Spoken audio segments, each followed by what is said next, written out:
Hi guys and welcome back to the channel Deepak Yadav Education. Welcome to the Daily Hindu News and Editorial Analysis of 28th of November 2022. तो guys आज है तारीख 28 नवंबर 2022 और है Monday. देखेंगे आज के द हिंदू कंप्लीट न्यूज़पेपर को एनालाइज करेंगे। बट लेक्चर में आगे बढ़ने से पहले अगर आप लोगों को इस लेक्चर का पीडीएफ चाहिए तो क्या करना है, सबसे पहले डाउनलोड करना है टेलीग्राम। देन उसके बाद जाके सर्च बॉक्स में टाइप करना Deepak Yadav education UPSC. As you can see guys आप लोगों को ये वाला चैनल मिल जाएगा, इस पर क्लिक करना और जाकर इस चैनल को ज्वाइन कर लेना।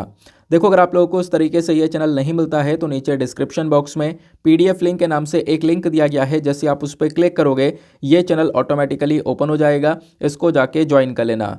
ज्वाइन करने से फ़ायदा क्या होगा, यहाँ पर डेली बेसिस पर लेक्चर का पीडीएफ मिल जाता है, डेली करंट अफेयर के वीडियो का पीडीएफ मिल जाता है और डेली बेसिस पर बहुत सारे डिजिटल नोट्स मिल जाते हैं। नाउ बढ़ते हैं आगे बढ़ने से पहले हमेशा की तरह हम लोग अपने लेक्चर को एक मैप के क्वेश्चन के साथ स्टार्ट करेंगे। तो आज आप सभी लोगों को मैप में जाकर देखना है। ओमान को काफ़ी न्यूज़ में है तो उसको अच्छे से मैप में देखना।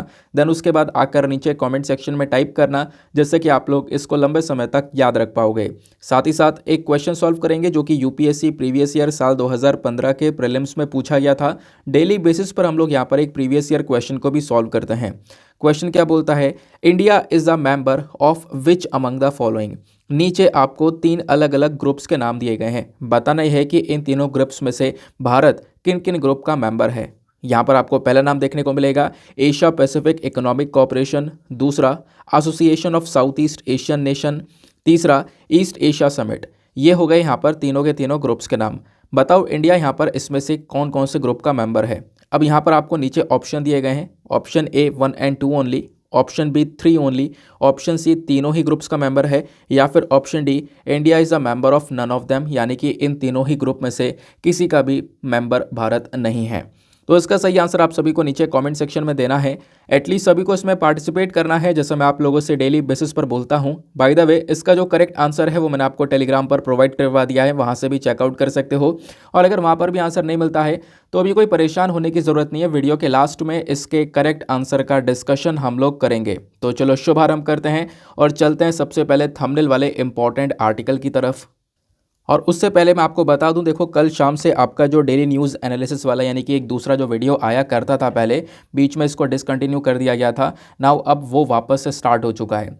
तो कल शाम अपलोड हो गया था, यानी 28 ऑफ नवंबर का वीडियो अपलोड हो चुका है। तो आप लोग यहाँ पर द हिंदू को तो फॉलो कर ही रहे हो, सारी चीज़ें पढ़ रहे हो, और उसके बाद जो हमारे इंपॉर्टेंट सोर्सेज रह जाते हैं उन सबको मैंने यहाँ पर बहुत डिटेल से कवर किया है। इनफैक्ट शॉर्ट न्यूज़ और बहुत सारी लॉन्ग न्यूज़ को भी यहाँ पर कवर किया है, और जितने भी यहाँ पर सब्जेक्ट वाइज हमारे आर्टिकल्स हैं उनका डिस्कशन किया गया है।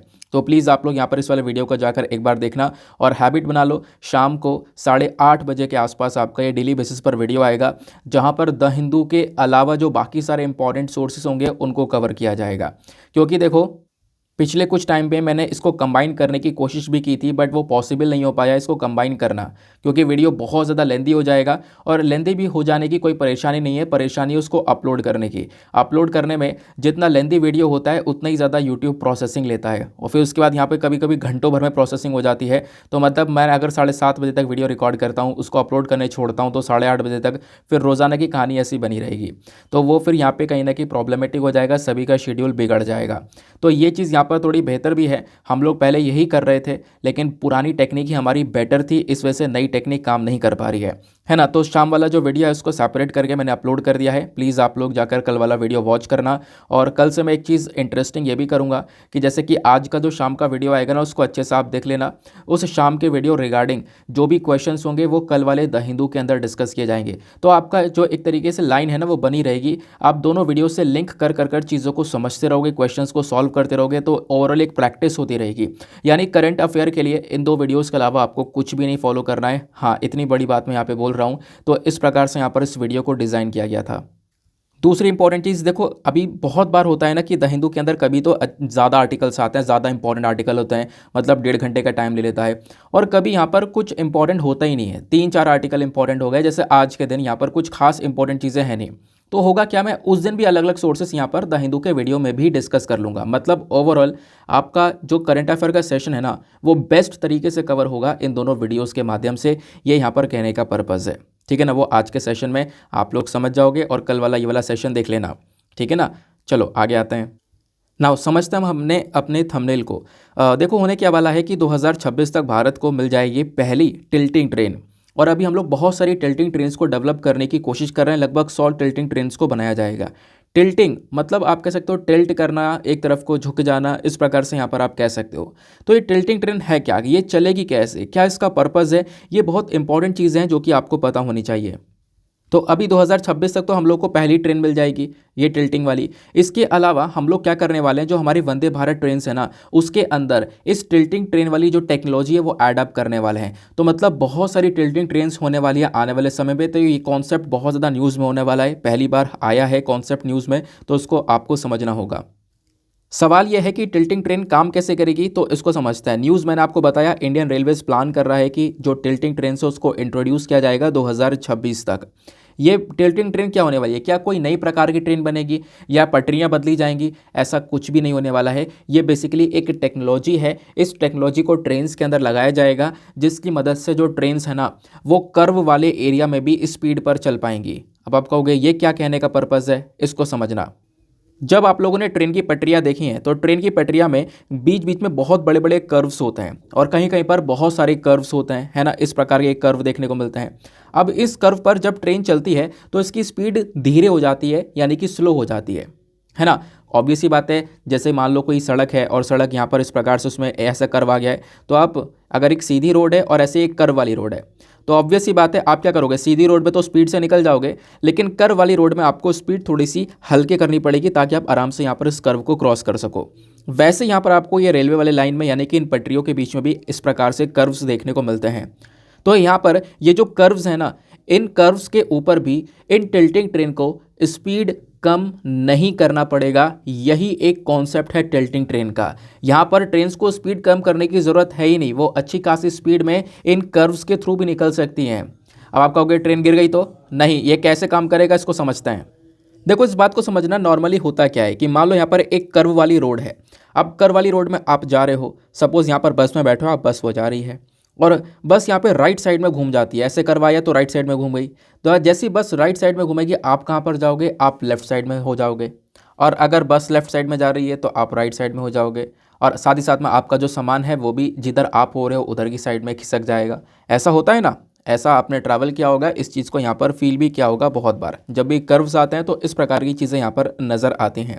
इसी को हम लोग बोलते हैं सेंट्रीफ्यूगल फोर्स। ये सेंट्रीफ्यूगल फोर्स यहाँ पर हम सभी लोगों के थ्रू एक्सपीरियंस की जाती है, चाहे वह झूले के अंदर आपने देखा होगा झूला घूम रहा है और बाकी सारे लोग यहाँ पर बाहर की साइड में जो फोर्स है वो लगती है, बाकी साइड बाकी सारे जो लोग हैं ना वो बाहर की साइड खींचते हुए चले जाते हैं, है ना।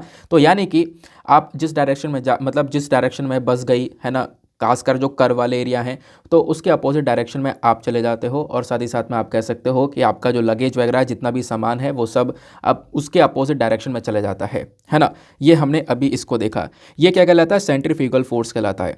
लेकिन यहाँ पे होगा क्या कि जो ये टिल्टिंग टेक्नोलॉजी है ना, ये टिल्टिंग टेक्नोलॉजी जब ट्रेन के अंदर लगाई जाएगी तो इससे होगा ये कि ये जो सेंट्रीफ्यूगल फोर्स है ये न्यूट्रलाइज हो जाएगी, ये फोर्स काम इतनी ज़्यादा करेगी नहीं। और यहाँ पर आप कह सकते हो जो ट्रेन है वो आराम से इन कर्व से गुजर सकती है, आराम से तेज़ स्पीड में यहाँ पर इन कर्व से निकल सकती है, ऐसा यहाँ पर बताया जा रहा है। अच्छा, ऐसा कैसे होगा, तो अब यहाँ पे समझते हैं। देखो जो अब सेंसर्स लगाए जाएंगे ना ट्रेन्स के अंदर, देखो कोई चीज़ बदली नहीं जा रही है, कोई पटरी वगैरह बदली नहीं जा रही है, पटरियाँ चेंज नहीं करी जाएंगी, पटरियाँ सब ऐसे ही रहने वाली हैं। यहाँ पे एक टेक्नोलॉजी का बस खाली इस्तेमाल होने वाला है। होगा क्या, जब जब कर्व आएगा तब तब जो ट्रेन है वो झुक जाएगी, ये यहाँ पर कॉन्सेप्ट है। जैसे यहाँ पर ये कर्व आ गया, कर्व का इनसाइड वाला एरिया ये है, तो उसी साइड में यहाँ पर ये जो ट्रेन है वो हल्का सा टिल्ट हो जाएगी, हल्की सी झुक जाएगी, ठीक है ना, यानी कि हल्की सी टिल्ट हो गई। इसी को हम लोगों ने यहाँ पर ये टिल्टिंग ट्रेन का कॉन्सेप्ट बोला है। तो इससे यहाँ पर क्या होगा, जो सेंट्रीफ्यूगल फोर्स है वो न्यूट्रलाइज हो जाएगा, वो इतने अच्छे से यहाँ पर लगेगा नहीं। और यहाँ पे आराम से ये जो कर्व है ना, इस पर भी जो ट्रेन है वो अच्छी खासी स्पीड से गुजर सकती है, कोई गिरने के चांसेस नहीं होंगे। ट्रेन ऑब्वियस सी बात है पटरी का आकार ले लेगी, हल्की सी टिल्ट हो जाएगी, तो यहाँ पर स्पीड से निकल सकती है, आप ऐसा कह सकते हो। ये यहाँ पर टिल्टिंग ट्रेन की टेक्नोलॉजी है। क्लियर हो गया। नाउ सवाल ये आता है, क्या इंडिया पहली बार करने वाला है, कोई और दूसरा देश नहीं है जो कि इस प्रकार की टेक्नोलॉजी का इस्तेमाल कर रहा है? ऐसा नहीं है। आप देखोगे दुनिया भर में बहुत सारे देश हैं, लगभग 11 ऑलरेडी देशों के अंदर ये जो टेक्नोलॉजी है ये ऑपरेशनलाइज कर दी गई है, वहाँ पर ये टेक्नोलॉजी काम कर रही है। जो इमेजेस देखें आपने, बाहर के इमेजेस हैं, है ना। तो जैसे कि Italy, Portugal, Slovenia, Finland, Russia, चेक Republic, then UK, Switzerland, China, Germany, Romania, ये सारी कंट्रीज़ है जहाँ पर ऑलरेडी ये वाली टेक्नोलॉजी का यूज़ किया जा रहा है। साथ ही साथ में इंडिया ने अनाउंसमेंट यहाँ पर ये भी किया है कि जो वंदे भारत ट्रेन्स होने वाली हैं जिनको भारत में बनाया जाएगा, इसमें यहाँ पर ये टिल्टिंग टेक्नोलॉजी भी ऐड करी जाएगी। इस टेक्नोलॉजी को इन ट्रेन्स के अंदर लगाया जाएगा 2025-26 तक ऐसा होने वाला है। और हम लोगों को यहाँ पर ये जो स्पीड है ट्रेन के अंदर उसके अंदर एक इम्प्रूवमेंट देखने को मिलेगा। कर्व होने के बावजूद भी यहाँ पर बहुत अच्छी तरीके से जो ट्रेन है वो रन कर पाएगी। तो ये कॉन्सेप्ट ध्यान रखना। आगे आते हैं नेक्स्ट आर्टिकल की तरफ। ना जो अगला आर्टिकल है इसको आप लोग GS paper number 2 international relation से लिंक कर पाओगे। इससे पहले जो आर्टिकल पढ़ा था वो साइंस एंड टेक से आप लिंक कर पाओगे, ठीक है ना। तो यहाँ पर बात की जा रही है, हमारे प्राइम मिनिस्टर ने एक स्टेटमेंट दिया है। जो मन की बात चल रही थी, एक रेडियो ब्रॉडकास्ट चल रहा था, उस दौरान यहाँ पर इन्होंने एक स्टेटमेंट दिया। स्टेटमेंट वाइज आर्टिकल इतने खास इंपॉर्टेंट होते नहीं है, बट यहाँ पर फ्रंट पेज पर एक छोटी सी न्यूज़ है तो आपको इसके बारे में बता देता हूँ। इन्होंने यहाँ पर बोला कि जो G20 प्रेसिडेंसी है ना, ये भारत के लिए बहुत बड़ी अपॉर्चुनिटी है। आपको पता होगा कि जो G20 कंट्रीज़ हैं इनकी जो प्रेसिडेंसीशिप है वो इस बार भारत के पास में आने वाली है। 1 दिसंबर से भारत यहाँ पर इसकी प्रेसिडेंसीशिप को संभालेगा। तो बोला यह गया कि जो ये प्रेसिडेंसी है ये भारत के लिए एक अपॉर्चुनिटी है कि भारत क्या कर सकता है, दुनिया भर में बहुत सारी इंपॉर्टेंट चीज़ों के ऊपर फोकस कर सकता है ना। तो मैंने आपको बताया कि जैसे G20 की प्रेसिडेंसी 1 दिसंबर से इंडिया के पास में आएगी, ये सभी चीज़ को सभी लोगों को रट चुका होगा क्योंकि डेली बेसिस पर कहीं ना कहीं ये G20 के रिगार्डिंग आर्टिकल्स आ रहे हैं। तो इंडिया के लिए एक ह्यूज अपॉर्चुनिटी है कि इंडिया यहाँ पर इस लीडरशिप का एक बेहतरीन तरीके से इस्तेमाल करे, दुनिया भर में एक अच्छे काम के लिए और अच्छी तरीके से वेलफेयर के लिए काम कर सके, ऐसा यहाँ पर कहना है।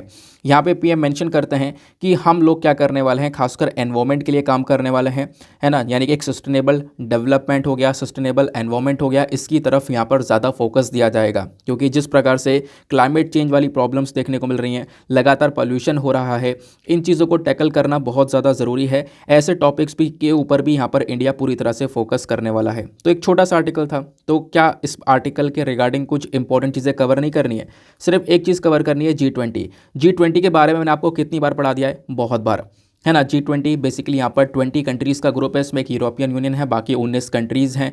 इसके नाम आप काफ़ी बार नीचे कमेंट सेक्शन में लिख चुके हो, ये 20 के 20 नाम आपको याद होने चाहिए, ठीक है ना। मैं आपको पहले भी बता चुका हूँ। अच्छा, यहाँ पर मैंने आपको बताया कि इस बार भारत के हाथ में प्रेसिडेंसीशिप आ रही है 1 दिसंबर से। एक सिंपल सा सवाल आप लोगों से ये बनता है कि अभी तक किसके हाथ में प्रेसिडेंसीशिप थी, मतलब कौन से देश से प्रेसिडेंसीशिप अब इंडिया के पास ट्रांसफ़र हुई है, अभी तक कौन से देश के पास में थी, उस देश का नाम नीचे कमेंट सेक्शन में लिख देना, आपके वनडे एग्जामिनेशन के लिए बहुत रेलिवेंट होने वाला है। नेक्स्ट आर्टिकल पर आते हैं। एक छोटा सा आर्टिकल है लेकिन बहुत इंपॉर्टेंट है। अब इस आर्टिकल को कहाँ से लिंक कर पाओगे, एथिक्स से। जीएस पेपर नंबर 4 एथिक्स के अंदर ये हेल्प करेगा डायरेक्टली। बहुत सारी इंपॉर्टेंट चीज़ें बताऊंगा, यूपीएससी ने सवाल एथिक्स के अंदर कैसे पूछे हैं, तो वो जीएस पेपर 4 के सवाल भी मैं आपको प्रीवियस ईयर के क्वेश्चन भी दिखाने वाला हूँ। तो सुप्रीम कोर्ट के जज का यहाँ पर स्टेटमेंट है कि जो पब्लिक फंक्शनरीज़ हैं, यानी जो पब्लिक ऑफिस हैं, है ना, जो सरकारी दफ्तर आपको देखने को मिलेंगे, should be restrained in speech. ऐसा नहीं है कि खुलकर जो भी मुँह में आ रहा है वो बक दें, है ना। आपको यहाँ पर अपने जो भी पोस्ट है उसके हिसाब से यहाँ पर आपको बातें करनी है। ऐसा नहीं आप पर्सनल व्यूज़ अपने कुछ भी रख दो, इस प्रकार से यहाँ पे सुप्रीम कोर्ट के जज ने मेंशन किया है। तो आप कहोगे लोगों के पास में फ्रीडम ऑफ स्पीच है, फ्रीडम ऑफ एक्सप्रेशन है। हाँ बिल्कुल, लोगों के पास में एक फंडामेंटल राइट है। उस चीज़ को देखते हुए सुप्रीम कोर्ट ने मेंशन किया है कि आपके पास में freedom of right freedom of expression आपको देखने को मिलेगा, फ्रीडम ऑफ स्पीच देखने को मिलेगा, ठीक है, आप खुलकर बोल सकते हो, लेकिन इसके ऊपर कुछ रिस्ट्रिक्शंस भी देखने को मिलती हैं। ऐसा नहीं है कि आप कुछ भी बोल रहे हो, है ना। तो अगर आप कुछ भी बोलोगे जिससे कि बहुत नेगेटिव इम्पैक्ट पड़ रहा है, इंडिया की इमेज यहाँ पे ख़राब हो रही है ना, तो उस चीज़ के ऊपर यहाँ पर रोक लगाई जा सकती है, ऐसा यहाँ पर सुप्रीम कोर्ट के जज मेंशन करते हैं। तो हुआ क्या, यहाँ पर 5 जज का यहाँ पर एक बेंच बैठी, उन्होंने यहाँ पर इस पूरे केस को देखा। उन्होंने यहाँ मेंशन किया कि देखो कि यहाँ पर क्या कोई गाइडलाइंस हमें बनानी चाहिए किस चीज़ के लिए, कि जो गवर्नमेंट मिनिस्टर्स हैं, है ना, सरकारी मिनिस्टर्स हो गए, उसके बाद में एमपीज़, एमएलए या इवन पॉलिटिकल लीडर्स हो गए, ये सब लोगों के लिए हमें क्या कोई गाइडलाइंस बनानी चाहिए, कोई रूल्स एंड रेगुलेशन बनानी चाहिए, ताकि ये लोग कोई डेरोगेटरी यानी कि एक तरीके से आप कह सकते हो अपशब्द का इस्तेमाल ना करें या हर्टफुल स्टेटमेंट ना दें पब्लिक के अंदर, जिससे कि यहाँ पर पब्लिक के अंदर प्रॉब्लम्स क्रिएट हो जाएँ, है ना। सोसाइटी के अंदर यहाँ पर आप कह सकते हो ये प्रॉब्लम क्रिएट कर दे जो भी बात ये बोल रहे हैं, क्योंकि काफ़ी बार ऐसी भड़काऊ चीज़ हो जाती है जिसकी वजह से पब्लिक के अंदर डिस्टर्बेंस क्रिएट हो जाता है। तो क्या उसको कंट्रोल करने के लिए हमें कुछ गाइडलाइंस की आवश्यकता पड़ेगी क्या, या हमें ऐसी गाइडलाइंस लेकर आनी चाहिए। उस चीज़ को लेकर यहाँ पर सुप्रीम कोर्ट ये केस को देख रहा था।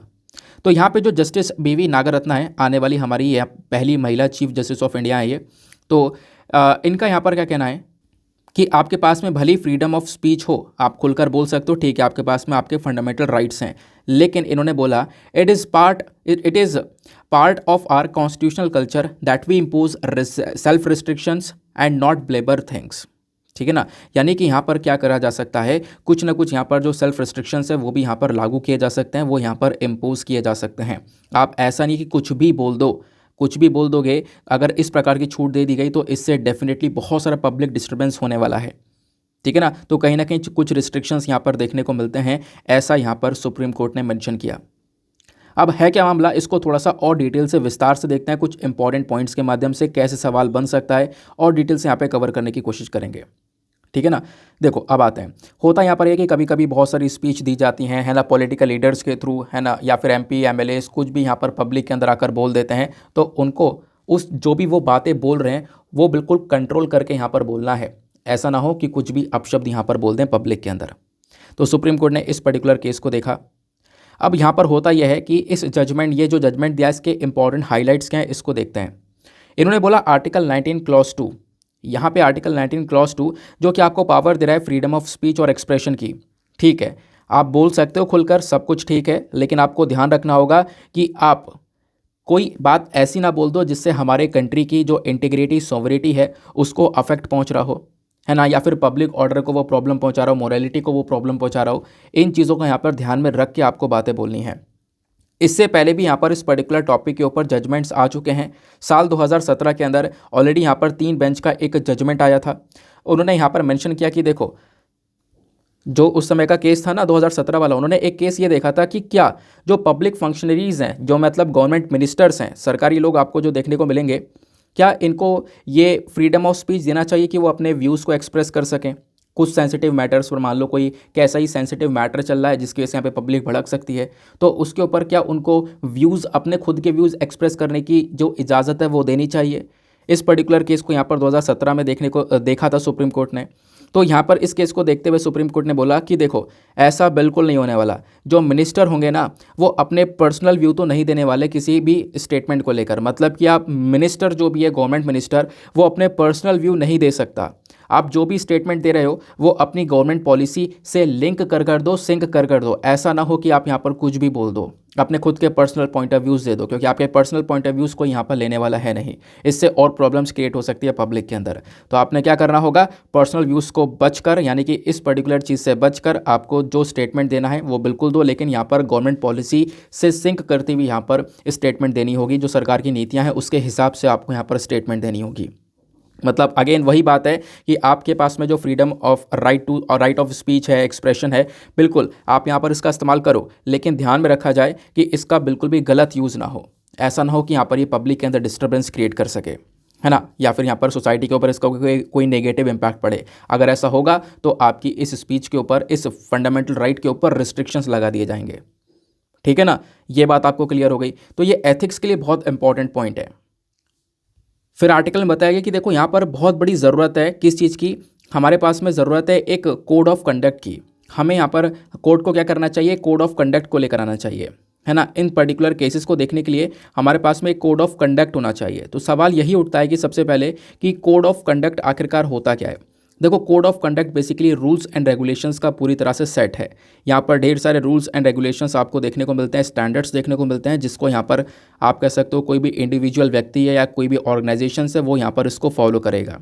तो आप रूल्स एंड रेगुलेशंस की तरह यहाँ पर इसको देख सकते हो। तो इस प्रकार से बोला गया कि इस केस को देखने के लिए, मतलब ऐसे जो केसेस आते हैं ना, इसके लिए यहाँ पर जो कोड ऑफ कंडक्ट है ये हमारे लिए होना चाहिए। इस प्रकार की बात यहाँ पर बोला गया। जैसे कोड ऑफ कंडक्ट को और अच्छे से समझने के लिए मैं आपको एक एग्जांपल देता हूं। जैसे भारत का इलेक्शन कमीशन ऑफ इंडिया हो गया। इलेक्शन कमीशन ऑफ इंडिया क्या करता है, भारत के अंदर जो जितने भी चुनाव होते हैं उसको कंडक्ट करवाने का काम करता है। अब इन्हीं का एक मॉडल है जिसको हम लोग मॉडल कोड ऑफ कंडक्ट के नाम से जानते हैं। यहाँ पे क्या है, कुछ गाइडलाइंस हैं, कुछ रूल्स एंड रेगुलेशंस बता रखे हैं इलेक्शन कमीशन ऑफ इंडिया ने हर एक पॉलिटिकल पार्टीज़ को, या फिर जो कैंडिडेट इलेक्शंस लड़ रहे हैं उनके लिए यहाँ पे ये रूल्स एंड रेगुलेशन दिए गए हैं, ताकि यहाँ पर क्या किया जा सके, उन इलेक्शंस को अच्छी तरीके से कंडक्ट किया जा सके, उन इलेक्शंस के अंदर कोई भी गलत चीज़ें ना हो, है ना। तो रूल्स एंड रेगुलेशन यहाँ पर दिए जाते हैं कि इलेक्शन से पहले आपको स्पीचेस को लेकर, मतलब जो स्पीच दे रहे हो उसको लेकर कुछ रूल्स एंड रेगुलेशन होते हैं, है ना। पोलिंग डे पर पोलिंग बूथ को लेकर, पोर्टफोलियो को लेकर जो इलेक्शन मैनिफेस्टो होता है कि जिसमें बताया जाता है हम ये करेंगे, हमारी सरकार आ जाएगी। तो प्रोसेशंस हो गए, जो भी यहाँ पर आप कह सकते हो रैलियाँ निकाली जाती हैं, तो इन सब चीज़ों को लेकर कुछ रूल्स एंड रेगुलेशन लेकर आता है इलेक्शन कमीशन ऑफ इंडिया, है ना, जिसको हम लोग इलेक्शन कमीशन ऑफ इंडिया का मॉडल कोड ऑफ कंडक्ट के नाम से जानते हैं। तो यहाँ पर इसी प्रकार के कुछ हमारे पास में क्या करना चाहिए, कोड ऑफ कंडक्ट लेकर आना चाहिए ऐसे पर्टिकुलर केसेस को देखने के लिए, है ना। जो भी यहाँ पे गवर्नमेंट मिनिस्टर्स हैं, MPs, MLAs, even political leaders हैं, इनका जो भी यहाँ पर स्टेटमेंट है, कुछ ऐसा स्टेटमेंट ना दे दें, हार्टफुल स्टेटमेंट ना दे दें पब्लिक के अंदर। तो इस चीज़ को देखने के लिए हमारे पास में कोड ऑफ कंडक्ट होना चाहिए, ऐसी बात भी यहाँ पर मेंशन करी गई है। तो कोड ऑफ कंडक्ट क्या है ये आपने समझ लिया। अगर हम लोग इस आर्टिकल को बेसिकली सिविल सर्वेंट्स के पर्पस से देखें तो आपसे यहाँ पर सवाल भी बन सकता है कि जो कोड ऑफ कंडक्ट है, जो रूल्स एंड रेगुलेशन की जब बात आती है, तो यहाँ पे जो हमारे सिविल सर्वेंट्स होते हैं ना, उन सिविल सर्वेंट्स के लिए 7 प्रिंसिपल्स आते हैं, यानी कि 7 ऐसी चीज़ें होती हैं जो कि हमारे अंदर होनी चाहिए, खासकर सिविल सर्वेंट्स के अंदर होनी चाहिए। वो यहाँ पर 7 प्रिंसिपल्स क्या क्या है, 7 बेसिक सिद्धांत क्या क्या है। सबसे पहला है सेल्फलेसनेस, यानी कि जो भी यहाँ पे गवर्नमेंट ऑफिसर है ना, उसको क्या करना होगा, जो भी डिसीजन लेना होगा वो पब्लिक इंटरेस्ट यानी पब्लिक के हित में डिसीजन ले। ऐसा ना हो कि अपना इंटरेस्ट देखते हुए, अपना फ़ायदा देखते हुए यहाँ पर वो कोई ना कोई डिसीजन ले, ऐसा नहीं करना है। सेल्फलेसनेस दिखाना है, अपने को बाद में रखे, क्योंकि आप सिविल सर्वेंट हो, पब्लिक के लिए यहाँ पर काम कर रहे हो, तो पब्लिक इंटरेस्ट को यहाँ पर पहले रखना चाहिए, ऐसा यहाँ पर बोला गया। तो पहला यहाँ पर आपको प्रिंसिपल देखने को मिलता है सेल्फलेसनेस का, ये बात समझ में आई। दूसरा यहाँ पर आता है ऑब्जेक्टिविटी। ऑब्जेक्टिविटी का मतलब यहाँ पर यह है कि देखो क्या करना चाहिए, जितने भी पब्लिक बिजनेसेस हैं या पब्लिक अपॉइंटमेंट जितने भी हो रहे हैं, या आप यहाँ पर कोई भी कॉन्ट्रैक्ट दे रहे हो, अवार्ड दे रहे हो, जो भी चीज़ें हैं, इनके अंदर क्या होना चाहिए कि जो भी हमारे गवर्नमेंट ऑफिसेस हैं ना, उनको क्या करना चाहिए, एक मेरिट बनानी चाहिए, एक मेरिट के बेसिस पर इनको चूज़ करना चाहिए। यानी कि जो भी गवर्नमेंट ऑफिसर्स हैं वो अगर पब्लिक बिजनेस या पब्लिक अपॉइंटमेंट्स वगैरह यहाँ पर कर रहे हैं, ये भी कुछ इस प्रकार के काम कर रहे हैं, तो जो भी अपॉइंटमेंट वगैरह होने चाहिए ना, वो मेरिट के बेसिस पर होने चाहिए। उस व्यक्ति की मेरिट देखी जाए कि हाँ उसमें कितनी काबिलियत है, कितना कुछ करने की क्षमता है, उस मेरिट को देखते हुए यहाँ पर उसको अपॉइंटमेंट हो, बाकी सारे काम हो, ये बात यहाँ पर देखने को मिलती है। दूसरा प्रिंसिपल। तीसरा यहाँ पर अकाउंटेबिलिटी देखने को मिलती है, यानी कि जो भी हमारे पब्लिक ऑफिस के होल्डर्स हैं, इनको मतलब जो भी डिसीजन ये ले रहे हैं ना, उसको बहुत सोच समझ के लेना चाहिए, क्योंकि यहाँ पर जो भी एक्शन लेंगे उसके जिम्मेदारी उन्हीं के ऊपर आने वाली है ना। जो भी एक्शन पब्लिक को लेकर लिया जाएगा वो सारी की सारी जिम्मेदारी यहाँ पर उन्हीं पब्लिक ऑफिसर के ऊपर ही आएगी, उसी पब्लिक ऑफिस के पास ही आएगी, आप ऐसा कह सकते हो। फिर एक और सिद्धांत होता है, वो है holders of public office, sorry openness, holder of public office बोल रहा हूँ, ओपननेस। अब ओपननेस में क्या होता है कि देखो जो भी यहाँ पर पब्लिक ऑफिस के अंदर बैठे, मतलब सरकारी दफ्तर में जो भी बैठा हुआ है, जो भी गवर्नमेंट ऑफिसर्स हैं, मिनिस्टर्स हैं, इनको क्या करना चाहिए, इनको यहाँ पर बेसिकली जितने भी डिसीजंस हैं ना, उन डिसीजंस को लेकर पूरा खुलकर सामने सारी चीज़ें रखनी चाहिए। बिल्कुल, मतलब जितना ओपन हो सके उतना ओपन होकर सारे डिसीजंस को यहाँ पर रखें, एक्शंस को जितने भी यहाँ पर जो भी एक्शंस ले रहे हैं उसको लेकर सारी बातें यहाँ पर बताएं, है ना, ये आप ऐसा कह सकते हो। और जो भी डिसीजंस इन्होंने लिए हैं उसके पीछे के रीज़न क्या क्या है वो भी यहाँ पर बतानी चाहिए। एक सिद्धांत ये भी होता है यहाँ पर, ठीक है ना। फिर बात आती है ऑनेस्टी की। ऑब्वियस सी बात है, सभी लोगों को पता है कि यहाँ पर एक सच्चा इंसान होना चाहिए, ऐसा ना हो कि यहाँ पर अपने हित के लिए काम कर रहा हो, है ना, बेईमानी कर रहा हो। एक ऑनेस्ट पर्सन बहुत ज़्यादा ज़रूरी है। फिर बात आती है एक लीडरशिप की। अब लीडरशिप की बात आती है तो यहाँ पर देखो अगेन वो जो गवर्नमेंट ऑफिसर है इसको क्या करना होगा, इसको यहाँ पर एक तरीके से लीडरशिप दिखानी होगी। अपने आप में एक लीडरशिप उसके अंदर होनी चाहिए जो कि बहुत रेलिवेंट रोल प्ले करता है, क्योंकि आप इतनी बड़ी पोस्ट पर जाओगे तो लीडरशिप अगर नहीं है तो काम यहाँ पर ख़राब हो जाएगा। फिर बात आती है इंटेग्रिटी की, यानी कि जो भी यहाँ पर ऑफिसर है, जो भी हमारे पब्लिक ऑफिस के अंदर लोग बैठे हुए हैं, इनको यहाँ पे क्या करना होगा, ऐसा ना हो कि यहाँ पर कुछ और फाइनेंशियल गेन के लिए या फिर यहाँ पर कुछ और चीज़ के लिए जो अपनी ड्यूटी है उसको भूल जाएं, है ना। अपनी ड्यूटी जो है ना, जब उनको जो ड्यूटी दी है वो पूरे सच्चे मन से उस चीज़ को निभाए, तो एक इंटीग्रिटी भी यहाँ पर होनी चाहिए। तो आप कहोगे आपने ये फालतू की चीज़ें क्यों बता दी, ये बहुत इंपॉर्टेंट चीज़ें हैं। कोड ऑफ कंडक्ट को लेकर मैंने आपको 7 प्रिंसिपल्स बताए हैं जो भी सिविल सर्वेंट्स को यहाँ पर फॉलो करने होते हैं या फिर फॉलो करने चाहिए। ये यहाँ पर 7 इंपॉर्टेंट चीज़ें उनके पास में होनी चाहिए, ऐसा आप कह सकते हो। तो आप कहोगे कि ऐसा क्यों पढ़ाया, देखो एथिक्स की जो आप किताब उठाओगे ना लेक्सिकन की, तो उन किताब के अंदर से ही ये 4 पॉइंट्स, ये 7 पॉइंट्स मैं निकाल के लाकर आपके सामने रखे हैं। तो इनको ध्यान में रखना कि कहोगे मतलब हम ये पूछ रहे हैं कि क्यों पढ़ने चाहिए, तो ये देखो यूपीएससी ने मेंस में साल 2021 में जीएस पेपर नंबर 4 एथिक्स के अंदर यहाँ पर सवाल पूछा था। क्या सवाल पूछा था? Identify 10 essential values that are needed to be an effective public servant, है ना। अब 7 तो मैंने आपको एग्जैक्टली बता ही दिए, तो यहाँ पर 10 एसेंशियल वैल्यूज़ के बारे में यहाँ पर पूछा गया जिसकी ज़रूरत है एक इफेक्टिव पब्लिक सर्वेंट बनने की, ठीक है ना। फिर साथ ही साथ पूछा गया कि आप कुछ ऐसे तरीके बताइए जिससे हम लोग कि जो पब्लिक सर्वेंट्स इनका जो नॉन एथिकल बिहेवियर है, जो गलत बिहेवियर है, उसको कैसे रोक सकते हैं। ज़्यादा सवाल पुराना नहीं है, पिछले साल ही पूछा गया था, साल 2021 के अंदर। फिर उसके बाद देखो साल 2018 में मेंस में फिर से एक सवाल पूछा गया, distinguish between code of ethics and code of conduct with suitable examples, ये आपसे सवाल पूछा गया। तो कोड ऑफ कंडक्ट क्या होता है मैंने आपको बताया, set of rules and regulations जिस प्रकार से यहाँ पे काम करते हैं। एग्जाम्पल में मैंने आपको बताया इलेक्शन कमीशन ऑफ इंडिया का जो मॉडल कोड ऑफ कंडक्ट है ना। इलेक्शंस के दौरान यहाँ पर कुछ इंपॉर्टेंट रूल्स एंड रेगुलेशन जारी किए जाते हैं पॉलिटिकल पार्टीज़ के लिए, कैंडिडेट्स के लिए, हर एक चीज़ के लिए, है ना। तो वो यहाँ पर रूल्स एंड रेगुलेशंस कहलाते हैं। तो कोड ऑफ कंडक्ट के बारे में अभी हमने समझा। तो कोड ऑफ कंडक्ट और कोड ऑफ एथिक्स के बारे में यहाँ पर इनके बीच का डिफरेंस आपसे पूछ लिया गया था। तो यहाँ पर अगर आप लोग डिफरेंस देखोगे, मैं पीडीएफ के अंदर डाल दूंगा, इसको पढ़ लेना, कोड ऑफ एथिक्स और कोड ऑफ कंडक्ट के बीच में क्या डिफरेंस होता है। जब बात करते हैं हम लोग एथिक्स की, तो बात करते हैं हम लोग किसकी, मॉरल की, क्या सही है क्या गलत है उसके हिसाब से काम करना चाहिए। कोड ऑफ कंडक्ट के अंदर आपके पास में ऑलरेडी कुछ रूल्स एंड रेगुलेशन, उसके हिसाब से काम करना होगा। कोड ऑफ एथिक्स में क्या होता है, ये आपको एक्सप्लेन करता है कि आपको कैसे डिसीजन लेने हैं, आपके लिए क्या सही रहेगा क्या गलत रहेगा, ये मॉरल्स को यहाँ पे डिपेक्ट करता है। लेकिन जब हम लोग बात करते हैं कोड ऑफ कंडक्ट की, तो कोड ऑफ कंडक्ट क्या बताता है कि एम्प्लॉयज़ को कैसे एक्ट करना चाहिए, कैसे काम करना चाहिए। क्यों? क्योंकि उनके लिए कुछ रूल्स एंड रेगुलेशंस ऑलरेडी देखने को मिलते हैं। ये बात आपको क्लियर हो गई है ना। तो ये कोड ऑफ एथिक्स और कोड ऑफ कंडक्ट के बीच में एक डिफरेंस देखने को मिल जाएगा। पीडीएफ में मैं ये पिक्चर डाल दूंगा, प्लीज़ आप वहाँ से इस पिक्चर को ले लेना और इसका यूज़ करना डेफिनेटली। नाउ बढ़ते हैं आगे बढ़ने से पहले मेक श्योर करना वीडियो पे जो लाइक का बटन है उसको प्रेस कर देना। एक छोटा सा टारगेट है 5K प्लस लाइक्स का, जिसको आप लोग अचीव करवा सकते हो। साथ ही साथ में मेरे साथ में इंस्टाग्राम पे कनेक्ट कर सकते हो। इंस्टाग्राम पे जाना, सर्च बॉक्स में टाइप करना दीपक यादव एजुकेशन, आपको ये वाला प्रोफाइल मिलेगा। ऑलरेडी कल आप सभी लोगों ने 10,000 से ज़्यादा फॉलोवर्स यहाँ पर पहुँचा दिए हैं, तो उसके लिए आप सभी लोग को बहुत बहुत शुक्रिया, ठीक है ना। और आप लोग मतलब काफ़ी सारे लोगों के कमेंट भी आ रहे थे, सर आपके 300K सब्सक्राइबर्स हो गए, आपने सेलिब्रेशन नहीं किया। तो कल ही सेलिब्रेशन किया यार, है ना। तो मैं आपको थोड़ा सा वो पिक्चर शेयर कर दूंगा कि यूट्यूब कम्युनिटी पोस्ट पर। हुआ कि यहाँ पर ये था कि जब 3 लाख सब्सक्राइबर हुए थे तो मम्मी घर पर नहीं थी, और मम्मी के बिना यहाँ पर सेलिब्रेशन हो नहीं सकता था, वो बाहर थी।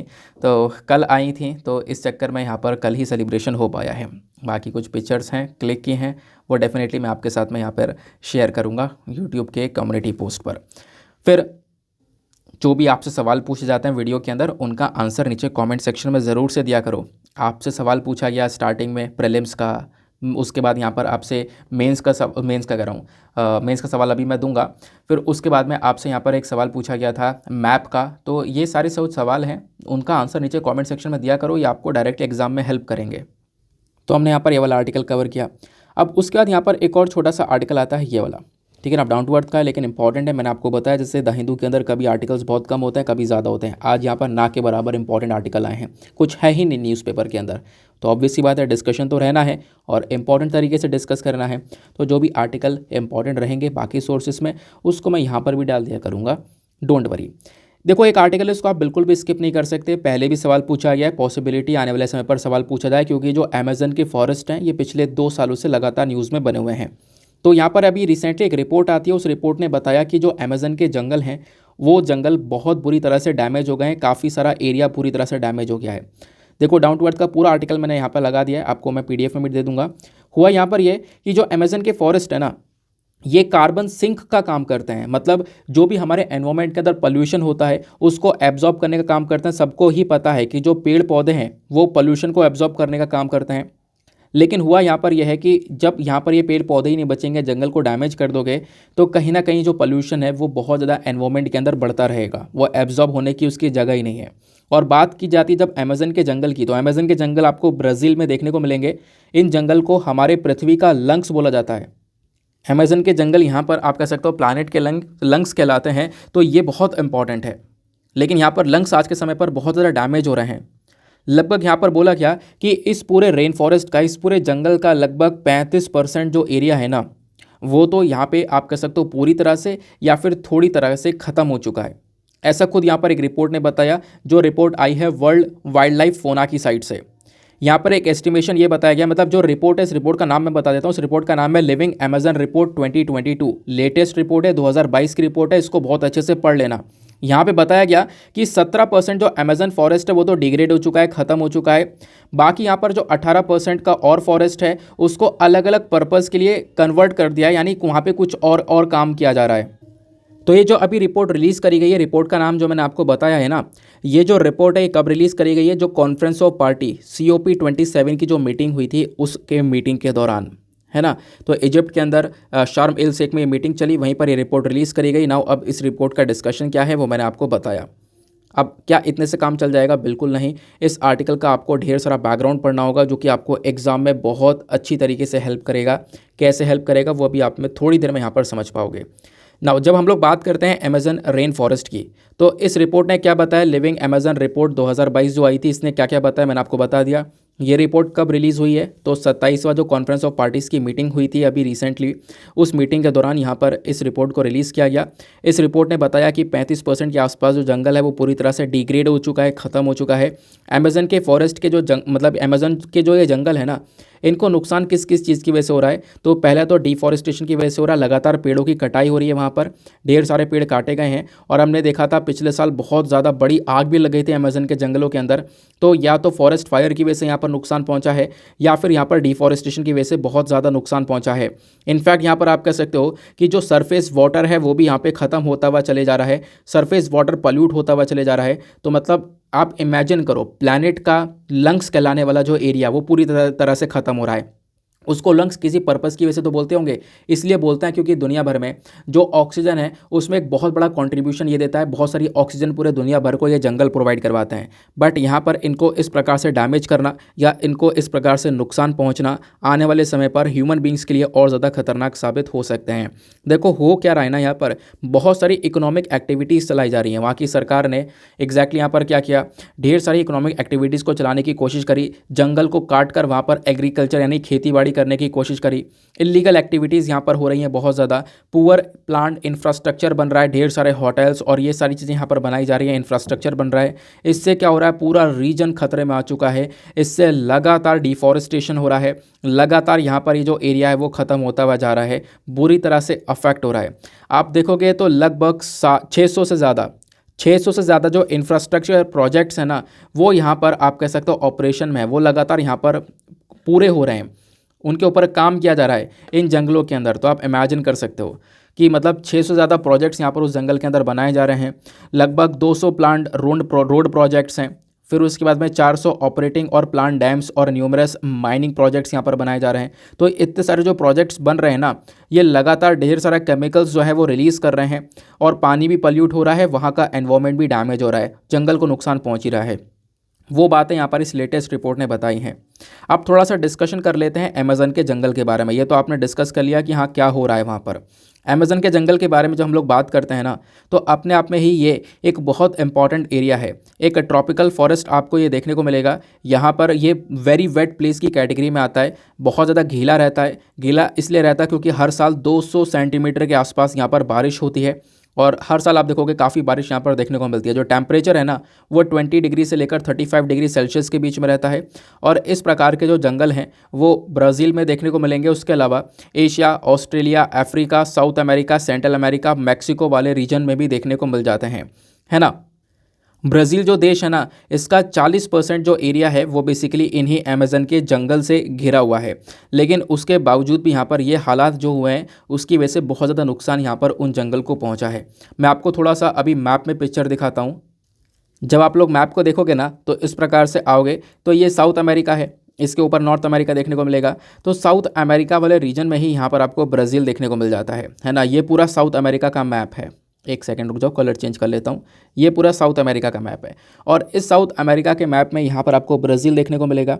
और इसी ब्राज़ील में मतलब इतने बड़े एरिया में ये पूरी तरह से अमेज़न के जंगल फैले हुए हैं, ठीक है ना। इन अमेज़न के जंगल जो ये ब्राज़ील में तो फैले हुए हैं, इसके आसपास के जो देश हैं ब्राज़ील के उसमें भी फैले हुए हैं। जैसे यहाँ पर Colombia, Venezuela, Guyana, Suriname, French Guiana, इधर पेरू हो गया, इधर बोलिविया हो गया। इन देशों के अंदर भी ये जंगल पूरी तरह से फैले हुए हैं, आप ऐसा कह सकते हो, ठीक है ना। तो ये बात यहाँ पर आपने ध्यान में रखनी है। सवाल ये उठता है, क्वेश्चन बन सकता है क्या? हाँ बिल्कुल बन सकता है। आप देखोगे तो साल 2013 में यहाँ पर प्रीलिम्स में एक सवाल पूछा गया था, मैचिंग करने के लिए यहाँ पर दिया गया था, यानी कि आपको मैच करना है, बताना है कौन सा पेयर सही है। और अभी पेयर वाले सवाल अभी तक आ रहे हैं, 2022 में पेयर वाला सवाल पूछा गया था, आपको याद आ रहा होगा, है ना। तो इस प्रकार के से मतलब इस पैटर्न वाले सवाल भी पूछे जाते हैं। तो सवाल यहाँ पर यह था, एक तरफ आपको जोग्राफिकल फीचर्स दिए गए हैं, दूसरी तरफ रीजन दिया गया है। यहाँ पे जैसे कि मैं आपको बताता हूँ, एबिसिनियन प्लेट्यू, ये अरेबियन, इसके आगे अरेबिया लिखा गया है। एटलस माउंटेन, इसके आगे रीजन का नाम दिया गया नॉर्थ वेस्टर्न अफ्रीका। इधर Guyana highland, south western Africa. Okavango basin, Patagonia. तो बताना ये है कि क्या ये प्रॉपरली जो पेयर्स हैं ये करेक्टली मैच हैं, इनमें से कितने पेयर करेक्टली मैच हैं। क्या एटलस माउंटेन वाकई में नॉर्थ वेस्टर्न अफ्रीका में है, एबिसिनियन प्लेट्यू अरेबिया में है, गुयाना हाईलैंड यहाँ पर साउथ वेस्टर्न अफ्रीका वाले रीजन में है। अगर है तो बताओ यहाँ पर कौन कौन से पेयर, कितने कितने पेयर सही हैं, मतलब कितने पेयर नहीं, कौन सा पेयर इसमें से सही है। तो इसका वैसे ऑप्शन है option number B, Atlas mountain. उस समय पर एटलस माउंटेन न्यूज़ में थे। अब आप कहोगे कि 2013 का ये एग्ज़ाम हुआ है, आप कैसे बता रहे हो एटलस माउंटेन न्यूज़ में था? क्योंकि जब आप लोग सर्च करोगे ना, मैं आपको एक ट्रिक बताता हूँ, एटलस माउंटेन सर्च करोगे, न्यूज़ सेक्शन ओपन करोगे, न्यूज़ सेक्शन में आप ऊपर की साइड में स्क्रॉल करना और 2-3 पेज आगे बढ़ाना, तो आपको 2012-13 के आर्टिकल्स मिलेंगे, है ना। तो 2012 में एटलस माउंटेन न्यूज़ में था, जिसके बेसिस पर यहाँ पर ये सवाल बन गया था। आप खुद भी सर्च करोगे, आपको खुद भी मिलेगा। मतलब जब सर्च करोगे ना तो थोड़ा सा मज़ा आने लगता है कि हाँ यार ये ऐसे पूछा गया था, ये न्यूज़ में था उस समय पर। तो एटलस माउंटेन ये basically north western African region में देखने को मिलेगा। दैट इज़ वाई यहाँ पर ये वाला जो पेयर है ना, ये बिल्कुल करेक्टली मैच है।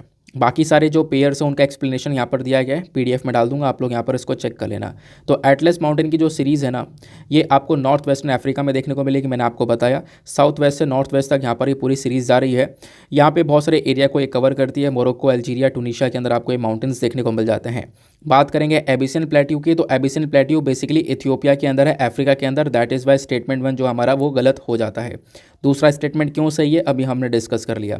तीसरा, गुयाना हाईलैंड की बात करें तो यह एक रीजन है नदर्न और साउथ अमेरिका के अंदर में, जहाँ पर ब्राज़ील, गुयाना, वेनेजुएला सब आपस में मिलते हैं, ठीक है ना। तो ये भी यहाँ पर आप कह सकते हो ऑप्शन गलत हो गया।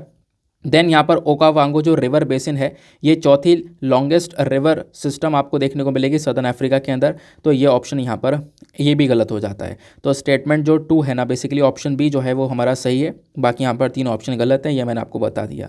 तो इसके बेसिस पर यहाँ पर अमेजन फॉरेस्ट को लेकर सवाल बन सकता है। आप यहाँ पर देख सकते हो कि इंपॉर्टेंट आर्टिकल है ना। यहाँ पर एक और आर्टिकल देखने को मिलेगा आपको। आर्टिकल ये वाले थोड़े ब्लर से दिख रहे होंगे क्योंकि इन आर्टिकल का मैंने सरकारी वेबसाइटों से स्क्रीनशॉट लिया है ना। क्योंकि देखो गवर्नमेंट वेबसाइट, क्योंकि सरकारी जो डेटा होता है वो बहुत रेलिवेंट होता है, ऑथेंटिक होता है, इंपॉर्टेंट होता है, वहाँ पे आपकी कोई गलती होती नहीं है।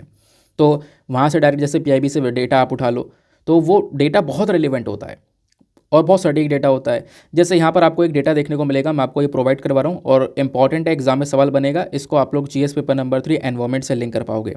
क्या बात की जा रही है, तो भारत ने यहाँ पर क्या किया है, जो लेट्स सॉफ्ट शेल टर्टल है ना, इनके प्रोटेक्शन को और ज़्यादा मजबूत करने की बात की गई है। हुआ क्या है, अब इसको थोड़ा डिटेल से समझने की कोशिश करते हैं।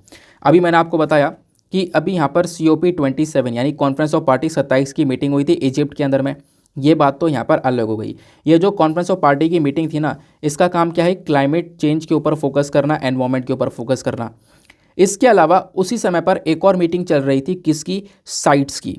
किसकी, CITES, इसकी मीटिंग चल रही थी। साइट्स क्या है, convention on international trade in endangered species of wild फोना एंड फ्लोरा, यानी कि जो भी हमारे जानवर हैं, है ना, या प्लांट्स की प्रजातियां हैं, जानवरों की प्रजातियां हैं, उनका जो भी इंटरनेशनल व्यापार होता है ना, उसका रेगुलेशन यहाँ पर ये वाली बॉडी करती है। उस व्यापार को बेसिकली यहाँ पर इस बॉडी के अंडर में कवर किया गया है, ठीक है ना। इस बॉडी को यहाँ पर कन्वेंशन को काफ़ी सारी कंट्रीज़ ने मिलकर साइन किया हुआ है, जिसके बेसिस पर यहाँ पर ये व्यापार को रेगुलेट करती हैं। तो इसकी मीटिंग हुई थी रिसेंटली, ये 19वीं मीटिंग थी। कहाँ पे हुई थी, पनामा के अंदर मीटिंग हुई थी। तो आपको इजिप्ट की लोकेशन तो ध्यान में रखनी है, इसके साथ साथ पनामा की लोकेशन भी आपको ध्यान में रखनी है, क्योंकि ये लोकेशन भी बहुत ज़्यादा न्यूज़ में है। तो यहाँ पर हुआ क्या, जब ये मीटिंग चल रही थी, क्योंकि जब हम लोग बात करते हैं साइट्स की ना, तो मैंने आपको बताया कि जो इंटरनेशनल व्यापार है जानवरों का और प्लांट्स और एनिमल्स का, उसको कंट्रोल करने का ये काम करता है। तो फोकस यहाँ पर इस चीज़ को लेकर दिया गया कि सर जो इंडिया है, इंडिया ने यहाँ पर डिमांड करी है, इंडिया का प्रपोजल ये था कि जो ये टर्टल है, कौन सा turtle, Leith soft shell turtle, ये जो टर्टल आपको देखने को मिलेगा, इस टर्टल को हाई प्रोटेक्शन दिया जाए, ये बेसिकली यहाँ पर इंडिया ने मांग करी है। अब हाई प्रोटेक्शन कैसे देगा, तो साइट्स के अंदर 3 लिस्ट होती हैं, 3 लिस्ट करके, जैसे एक है अपेंडिक्स 1 है ना, एक होती है अपेंडिक्स 1 और एक होती है अपेंडिक्स 2 और एक होती है अपेंडिक्स 3। इस प्रकार से यहाँ पर 3 लिस्ट होती हैं। अब इसके अंदर यहाँ पर इन लिस्ट के अंदर जिन भी जानवरों को रखा जाता है, फॉर एग्जांपल किसी भी जानवर को या किसी भी प्लांट की स्पीशी को रखा गया अपेंडिक्स 1 के अंदर, अपेंडिक्स 2 के अंदर, अपेंडिक्स 3 के अंदर, तो इसके लिए कुछ रूल्स एंड रेगुलेशन है। जैसे मान लो किसी जानवर को अपेंडिक्स 1 में रख दिया गया, जैसे भारत ने यहाँ पर मांग करी है कि ये जो टर्टल है ना, कौन सा, लेथ सॉफ्ट सेल टर्टल, इसको अपेंडिक्स 2 से हटाकर अपेंडिक्स 1 में डाल दिया जाए। अब अपेंडिक्स 1 में डालने से फ़ायदा क्या होगा, देखो अपेंडिक्स 1 में डालने से फ़ायदा ये होगा कि इस टर्टल का जो इंटरनेशनल व्यापार है उसके ऊपर बैन लगा दिया जाएगा, यानी कि इंटरनेशनल व्यापार उस टर्टल का हो नहीं सकेगा। अब व्यापार होगा नहीं तो उसको मारा नहीं जाएगा, बेचा नहीं जाएगा, तो यहाँ पर उसकी संख्या को हम बचा सकेंगे। ये इंडिया ने डिमांड करी है। अच्छा, अगर अपेंडिक्स 2 में था तो क्या होगा, अपेंडिक्स 2 में जो भी जानवर या प्लांट्स की प्रजाति होती है ना, इसमें आप इंटरनेशनल ट्रेड कर सकते हो, व्यापार कर सकते हो, लेकिन कुछ रिस्ट्रिक्शंस होती हैं, लेकिन यहाँ पे व्यापार अलाउ होता है। तो व्यापार अलाउ रहेगा तो इस जानवर को कोई प्रोटेक्शन तब भी मिल नहीं पाएगी, इलीगल तरीके से व्यापार वगैरह हो सकता है। तो दैट इज़ वाई बोला गया कि अपेंडिक्स 2 से निकाल कर अपेंडिक्स 1 में डाला जाए, ताकि व्यापार को बैन ही कर दिया जाए और अब यहाँ पर इसको एक हाई प्रोटेक्शन दी जाए। ठीक है ना, आई होप आप लोग समझ गए होंगे, ये मैंने एग्जैक्टली बताया। बाकी जो ये लेफ्ट सॉफ्ट सेल टर्टल है ना, इसका साइंटिफिक नेम क्या है ये ध्यान रखना। इसका साइंटिफिक नेम है निल्सोनिया लेथी, ये इसका एक साइंटिफिक नेम है। अभी मैं आगे डिटेल से आपको काफ़ी सारी और इन्फॉर्मेशन देने वाला हूँ, वहाँ पे खिचड़ी पक गई थी, कोई बात नहीं, आराम से यहाँ पर आपने वैसे समझ लिया है ना।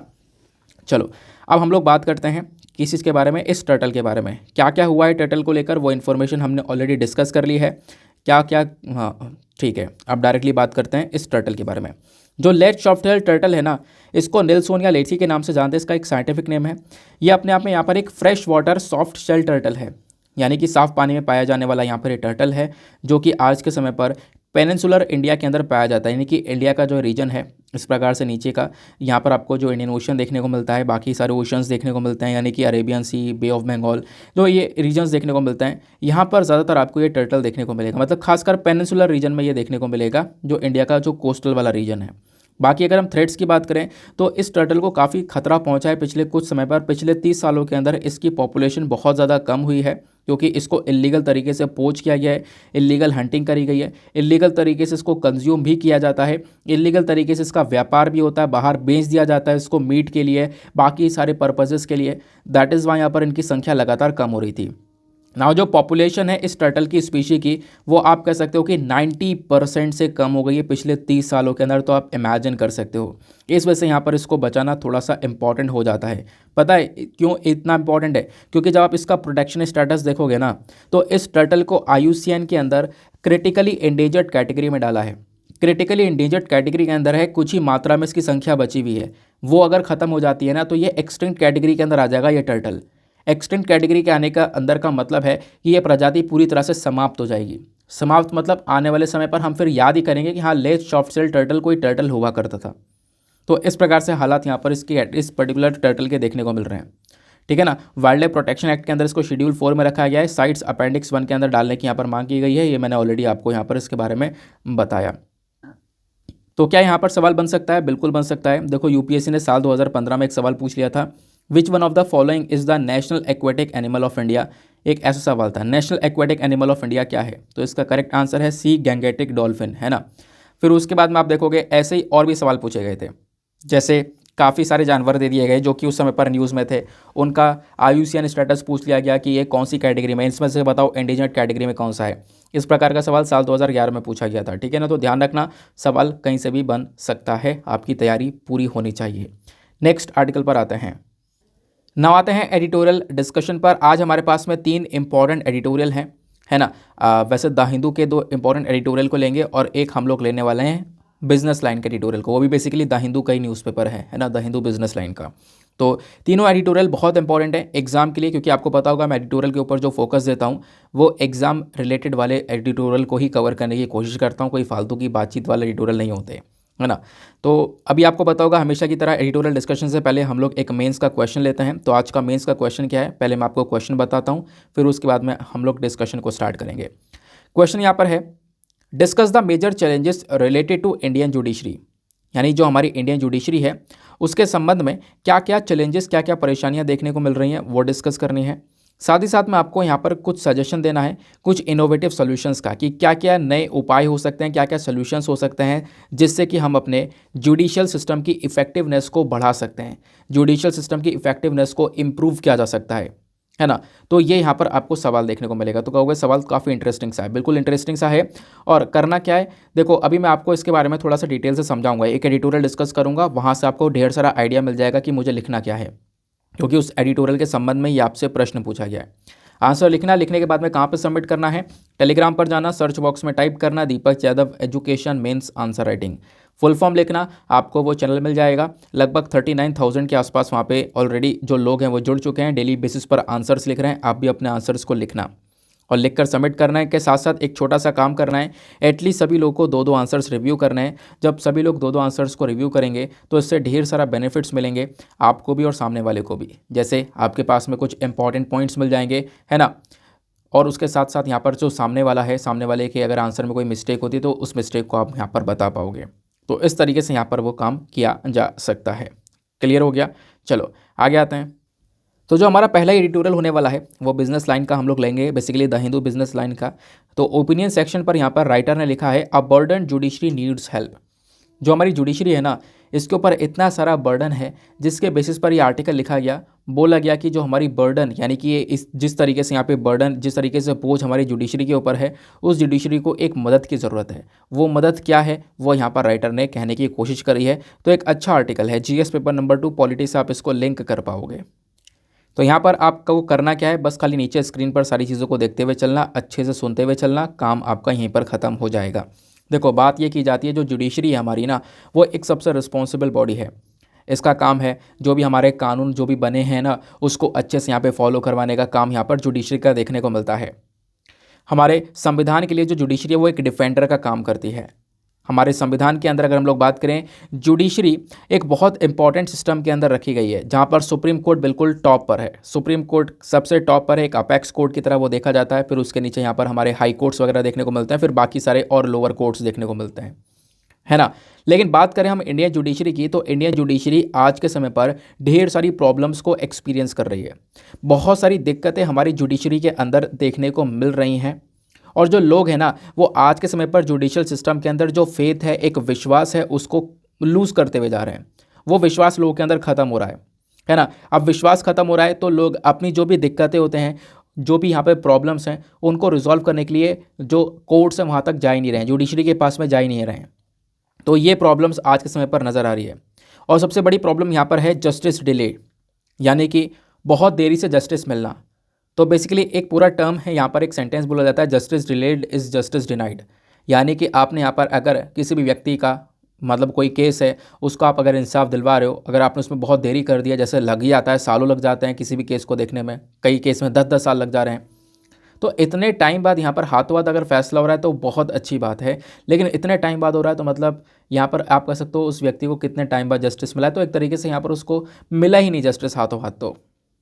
तो justice delayed is justice denied, आज के टाइम पर ये जो टर्म है ना, ये बहुत ज़्यादा इंपॉर्टेंट हो चुकी है हमारी जुडिशरी के लिए।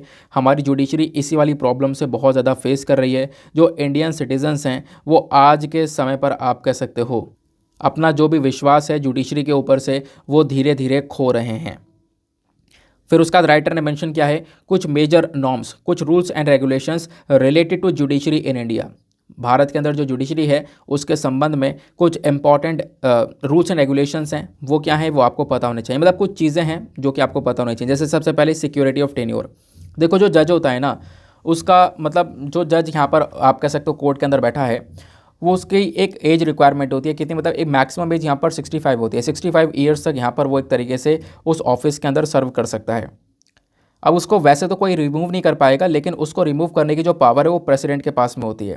प्रेसिडेंट रिमूव कर सकते हैं, लेकिन जब वो देखे कोई जज यहाँ पर कोई मिसबिहेवियर दिखा रहा है या फिर वो इनकेपेबल है, काम सही से नहीं कर पा रहा है, तो उसके बेसिस पर यहाँ पर रिमूव किया जा सकता है। वैसे कोई नहीं रिमूव कर सकता, बाकी यहाँ पे अगर हम लोग सैलरीज़ की बात करें तो सैलरीज़ में जजेस को एक बहुत अच्छी सिक्योरिटी मिलती है। जो सैलरीज़ होती है जजेस की वो आप रिड्यूस नहीं कर सकते। हालांकि मान लो कोई फाइनेंशियल इमरजेंसी जैसी सिचुएशन आ गई है, पैसों की कमी हो चुकी है, देश के अंदर प्रॉब्लम्स आ रही हैं, तब यहाँ पे आप सैलरीज काट सकते हो। उसके अलावा यहाँ पर जजेस की सैलरीज यहाँ पर रिड्यूस नहीं की जा सकती। फिर उसके बाद में यहाँ पे बात आती है no discussion in the legislature on the conduct of जजेस। यानी कि देखो, अगर हम बात करें तो जजेस को लेकर जो कोई भी डिस्कशन है वो पार्लियामेंट में नहीं हो सकता, ऐसा यहाँ पर बोला गया है ना। उसकी ड्यूटीज़ को लेकर कोई भी डिस्कशन नहीं हो सकता।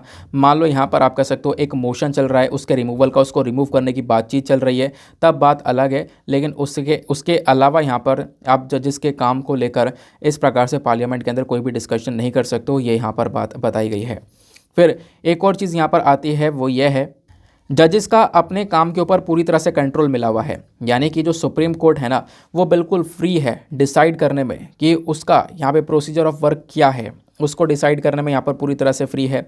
उसके साथ साथ इस चीज़ के अंदर बाहर की कोई भी एजेंसी अपना इन्फ्लुएंस नहीं दिखा सकती। यहाँ पे सुप्रीम कोर्ट बिल्कुल फ्री है डिसाइड करने के लिए क्या क्या उसको यहाँ पे काम करना है, क्या क्या उसके प्रोसीजर्स ऑफ वर्क हैं। तो मतलब अपने काम को लेकर एक फुल कंट्रोल आपको सुप्रीम कोर्ट के पास में देखने को मिलता है। उसके बाद में यहीं पर एक चीज़ आ जाती है, वो है punishment of contempt of court करके। ये क्या है मैं आपको समझाता हूँ। यानी मान लो यहाँ पर किसी व्यक्ति ने क्या किया, सुप्रीम कोर्ट की बेइज्जती कर दी, सुप्रीम कोर्ट की जो अथॉरिटी है उसको नीचा दिखाने की कोशिश की जा रही है, तो उस पर्टिकुलर केस के अंदर उस व्यक्ति के ऊपर कंटेम्प्ट ऑफ कोर्ट के चार्जेस लगाए जा सकते हैं, आप ऐसा कह सकते हो। तो कोर्ट को लेकर कुछ इंपॉर्टेंट बातें हैं, वो क्या क्या हैं वो हमने यहाँ पर डिस्कस कर ली हैं। ये स्टैटिक डेटा है जो कि पढ़ना बहुत ज़रूरी था। अब बात हम ये करते हैं कि जो हमारा इंडियन जुडिशियल सिस्टम है वो कौन कौन से प्रॉब्लम से, कौन कौन से चैलेंजेस से सफ़र कर रहा है, ये यहाँ पर राइटर ने मेंशन किया है। सबसे पहला चैलेंज है ह्यूज पेंडेंसी ऑफ केसेस। ये सभी लोगों को पता है। यानी कि इंडियन कोर्ट सिस्टम के अंदर आज के समय पर एक बहुत बड़ा बैकलॉग बना हुआ है। यानी कि आप देखोगे 30 मिलियन से ज़्यादा केसेस आज के समय पर कोर्ट के अंदर देखने को मिलेंगे, जो कि एक तरीके से पेंडिंग पड़े हुए हैं। और वैसे और भी बहुत सारे केसेस आपको देखने को मिलेंगे। हाई कोर्ट्स के अंदर, सुप्रीम कोर्ट्स के अंदर ढेर सारे केसेस पेंडिंग पड़े हुए हैं। और ये जो पेंडेंसी का नंबर है ना, वो लगातार इंक्रीज़ होता हुआ जा रहा है, ऐसा यहाँ पर बोला गया। फिर दूसरा यहाँ पे प्रॉब्लम है आज के समय पर, वो है अंडर ट्रायल प्रिजनर्स की। बहुत सारे जो आज के समय पर कैदी हैं जेल के अंदर ना, वो अंडर ट्रायल है, जिनके ऊपर इन्वेस्टिगेशन जारी है, जिनके केस की सुनवाई होनी है, एक ऑर्डर आना है उनके केस के ऊपर, है ना, सुप्रीम कोर्ट सुनवाई करेगा, लेकिन वो अभी भी यहाँ पर जेल के अंदर हैं।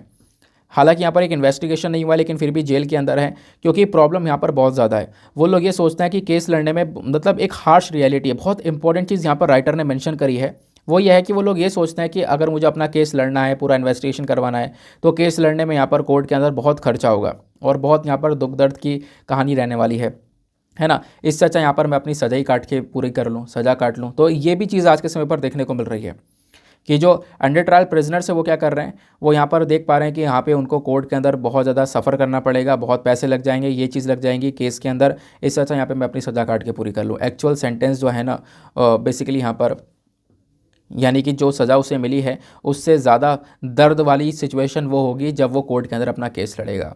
तो वो प्रॉब्लम्स आज के समय पर देखने को मिल रही हैं। तो ये प्रॉब्लम्स हमारी कोर्ट के अंदर हैं। फिर एक और प्रॉब्लम आ रही है वो इंडियन जुडिशियल सिस्टम में, वो है रिक्रूटमेंट डिलेज। यानी कि जुडिशियल पोस्ट आज के समय पर इतनी तेज़ी से नहीं भरी जाती, वैकेंसीज लंबे समय तक खाली रहती हैं। अभी यहाँ पर देखोगे तो हमारी जो कंट्री के अंदर जितनी भी पॉपुलेशन है उसके लिए केवल और केवल 25,000 के आसपास जजेस देखने को मिलेंगे। और अभी भी यहाँ पर आप देखोगे 400 के आसपास यहाँ पर वैकेंसीज़ देखने को मिलती हैं हाई कोर्ट के अंदर, और जिसमें से अभी भी ढेर सारी जो वैकेंसीज़ है वो खाली पड़ी हैं जुडिशरी के अंदर में, लोअर जुडिशरी के अंदर में। तो वैकेंसीज़ भरपूर मात्रा में खाली हैं और इतने जजेस अपॉइंट नहीं करे जा रहे हैं। तो ये कहीं ना कहीं प्रॉब्लमेटिक हो जाता है, क्योंकि पॉपुलेशन बहुत बड़ी है। तो केसेस को अगर जल्दी जल्दी सॉल्व करना होगा तो उसके लिए अच्छे खासी मात्रा में जजेस की जो नीड है वो हम लोगों को देखने को मिलती है। बाकी यहाँ पर एक और पॉइंट आता है, एक और प्रॉब्लम है, वो है फेवरेटिज्म और नेपोटिज्म।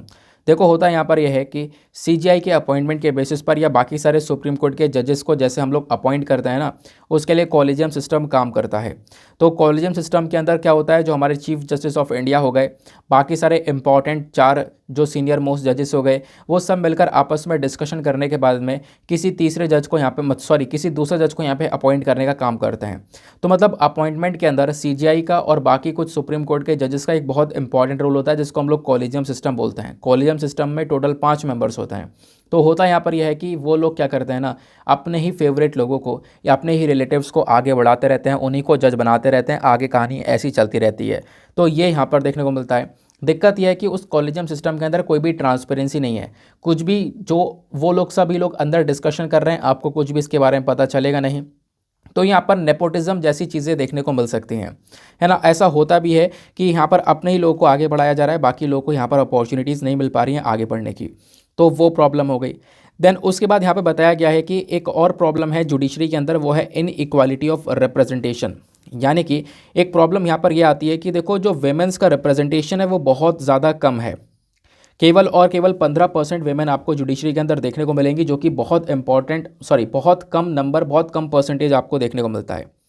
हाई कोर्ट्स की अगर हम लोग बात करें तो वेमेन का जो परसेंटेज है वो केवल 11.5% के आसपास का है। सुप्रीम कोर्ट की अगर हम लोग बात करें तो यहाँ पर केवल और केवल 4 सिटिंग वेमेन जजेस देखने को मिल जाती हैं, है ना। 33 जजेस में से यहाँ पर केवल और केवल 4 जजेस हैं, और आज तक कोई भी चीफ जस्टिस ऑफ इंडिया महिला बनी ही नहीं है। तो अभी यहाँ पर जो यहाँ पर एक नागरत्ना जी हैं, वो बेसिकली यहाँ पर एक नई चीफ जस्टिस ऑफ इंडिया बनेगी, पहली महिला चीफ जस्टिस ऑफ इंडिया, वो आने वाले समय पर बनेगी।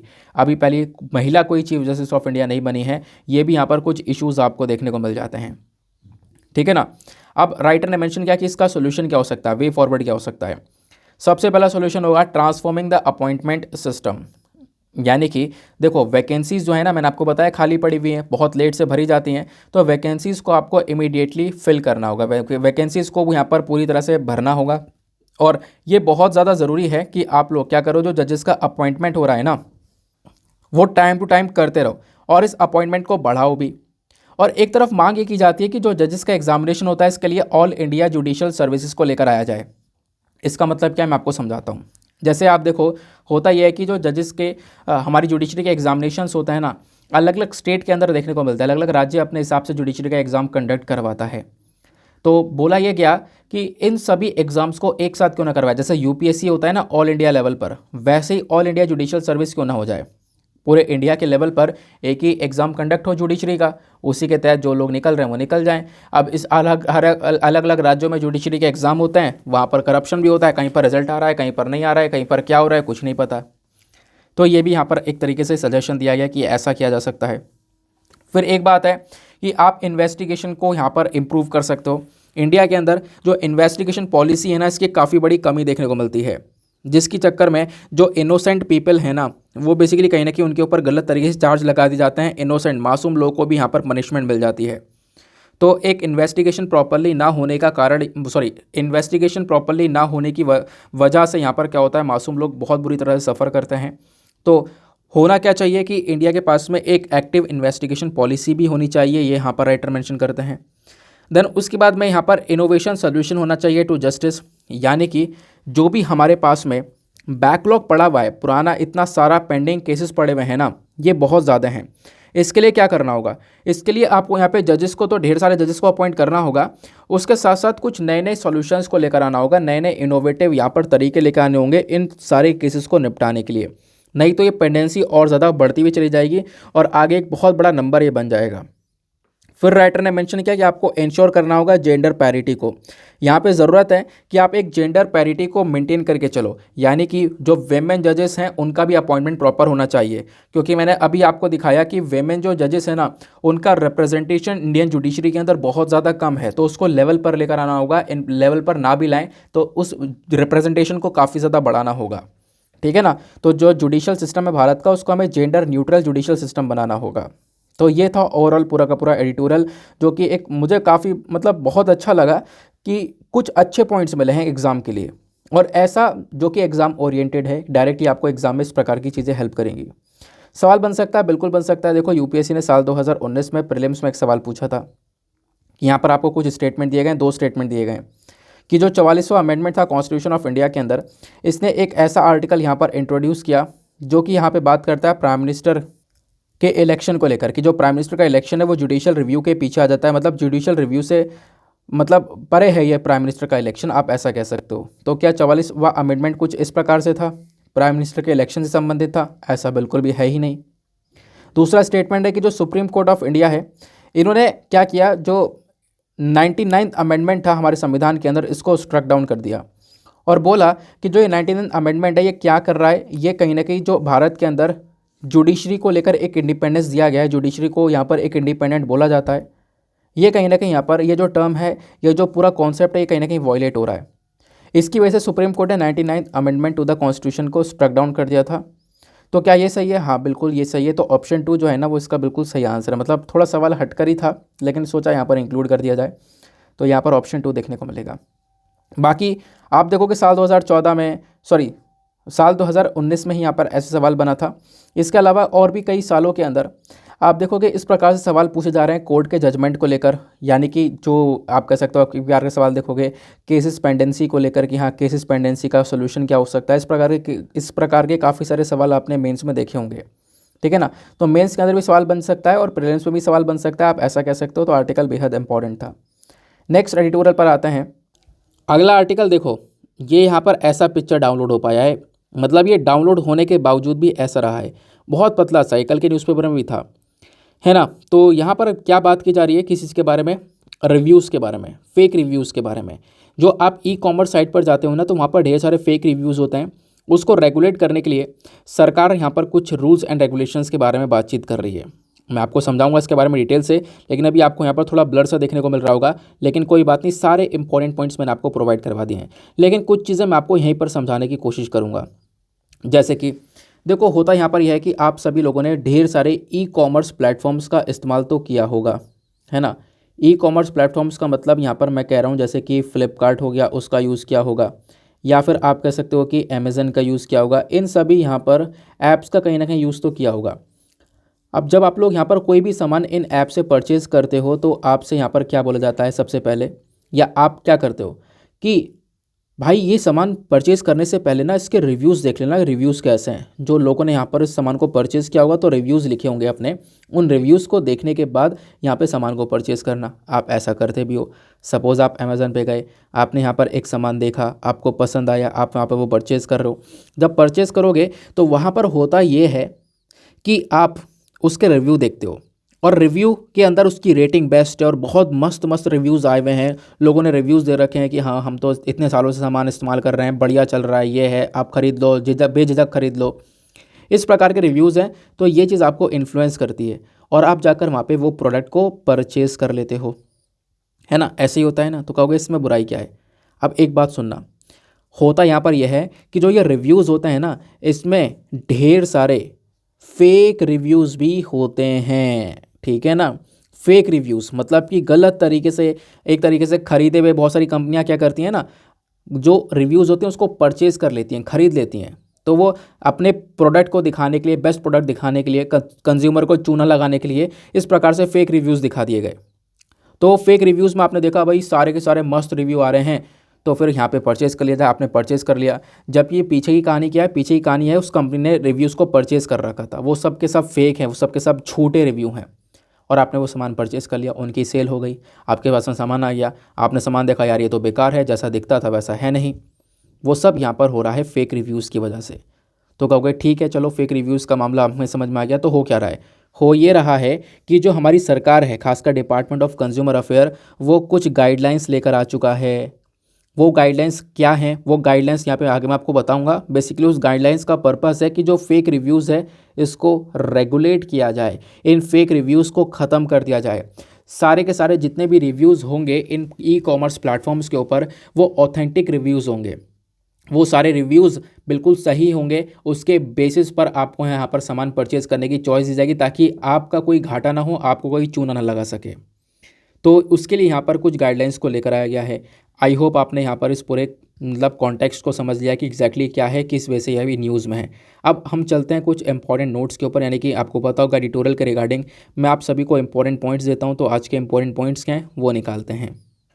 तो स्क्रीन पर नीचे आपको सारे इंपॉर्टेंट पॉइंट्स मिल जाएंगे, ठीक है ना। Norms to curb fake reviews, यानी कि ई कॉमर्स साइट्स के ऊपर जो फेक रिव्यूज़ हैं उनको ख़त्म करने के लिए, उनको कम करने के लिए क्या क्या रूल्स एंड रेगुलेशंस हैं। तो डिपार्टमेंट ऑफ कंज्यूमर अफेयर्स ने रिसेंटली यहाँ पर कुछ न्यू रूल्स एंड रेगुलेशंस का अनाउंसमेंट किया है, ताकि कंज्यूमर्स को फेक रिव्यूज से बचाया जा सके।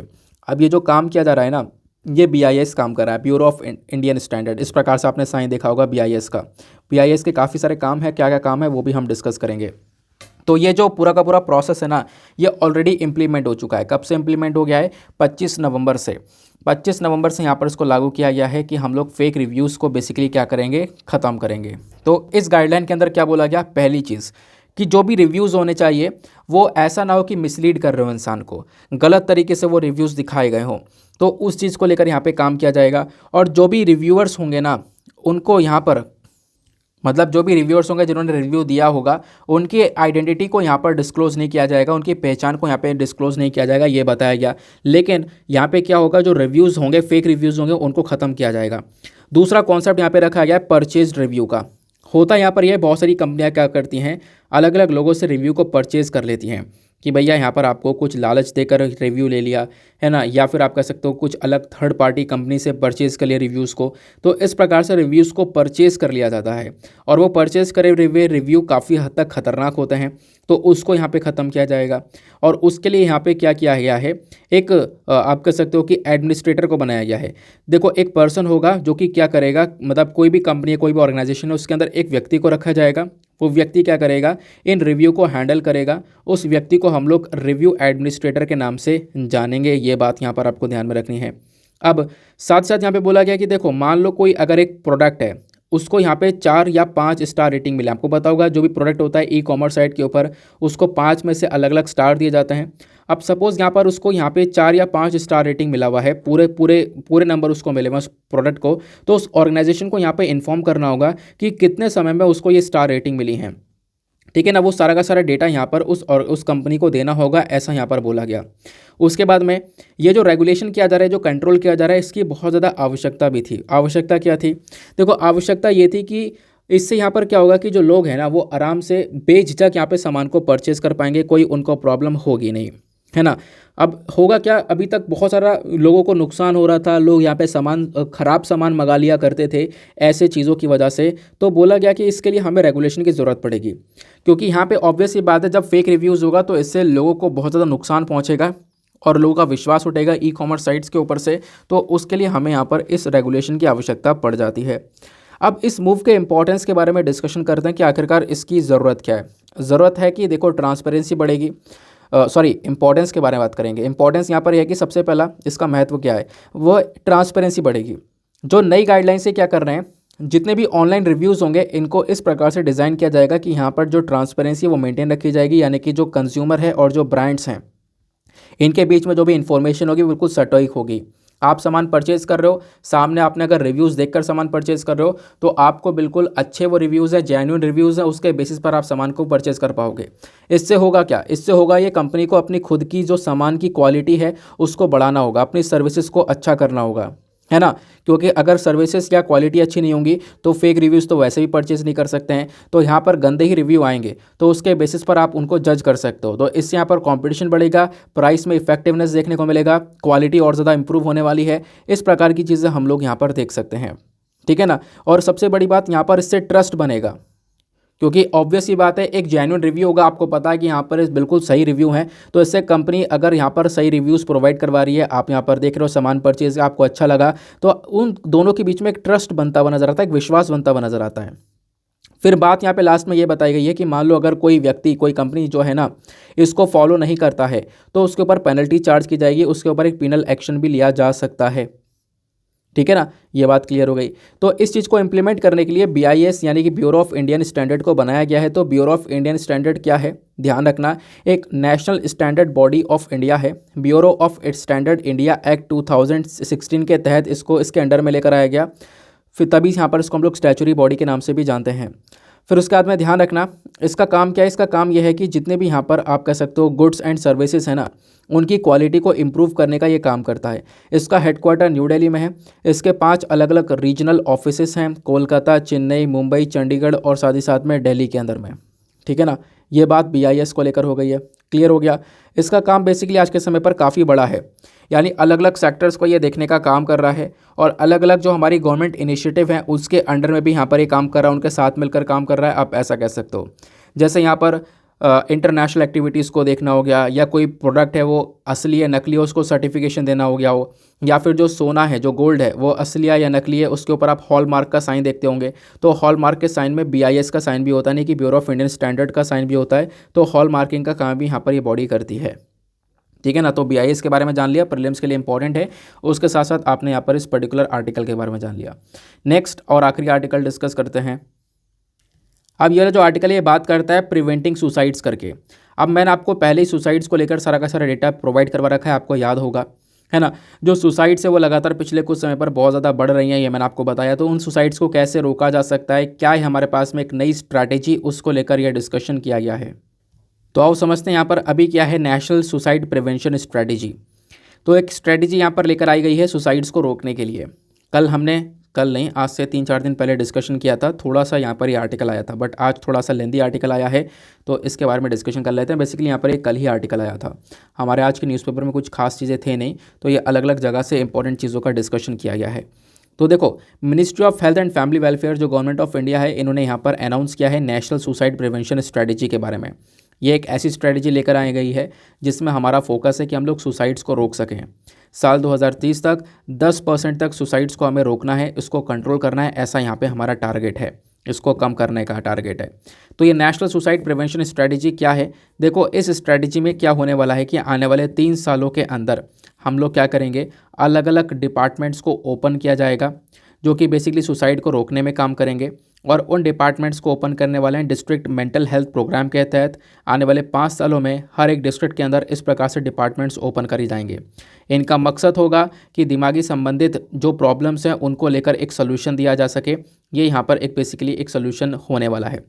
साथ ही साथ में इसमें एक फोकस ये रखा जाएगा कि जो भी एजुकेशनल इंस्टीट्यूशंस हैं जहाँ पे भी पढ़ाई लिखाई हो रही है, जो एजुकेशन इंस्टीट्यूट्स हैं उसके अंदर मेंटल वेलबींग करिकुलम को भी लेकर आने वाले हैं। यानी कि जो भी दिमागी संबंधित प्रॉब्लम्स है उनको यहाँ पर कैसे निपटाया जा सकता है, या फिर आपकी जो ब्रेन हेल्थ उसको कैसे इंप्रूव कर सकते हैं, उसको लेकर काम किया जाएगा एजुकेशन इंस्टीट्यूशंस में आने वाले 8 सालों के अंदर, ऐसा बताया जा रहा है। ताकि हम लोग क्या कर सकें, इंसान के दिमाग को मजबूत कर सकें, क्योंकि उनका दिमाग कमज़ोर होना ही कहीं ना कहीं प्रॉब्लम्स फेस नहीं कर पाता वो कमज़ोर दिमाग, और कहीं ना कहीं आप कह सकते हो सुसाइड जैसी जो प्रॉब्लम्स हैं फिर वो व्यक्ति फेस करने लगते हैं। अगर हम लोग देखें भारत के अंदर सुसाइड्स का स्टेटस क्या है, तो यहाँ पे आप देखोगे इंडिया के अंदर लगभग 1 लाख से ज़्यादा हर साल जाने जाती हैं इस आत्महत्या की वजह से, सुसाइड की वजह से। तो मतलब सुसाइड एक टॉप किलर है। और ख़ासकर कौन सी एज वाले लोग सुसाइड करते हैं सबसे ज़्यादा, 15 से 30 साल वाले। साल 2019 से लेकर 22 के बीच में आप देखोगे जो सुसाइड रेट है वो काफ़ी बढ़ चुका था, 10.2 से लेकर 11.3 पहुंच चुका था पर 1 लाख पॉपुलेशन। हर 1 लाख में से इतने लोग यहाँ पर सुसाइड कर रहे थे। NCRB ने रिसेंटली यहाँ पर एक डेटा पब्लिश किया है, उस रिपोर्ट का नाम है accidental death and suicides in India करके।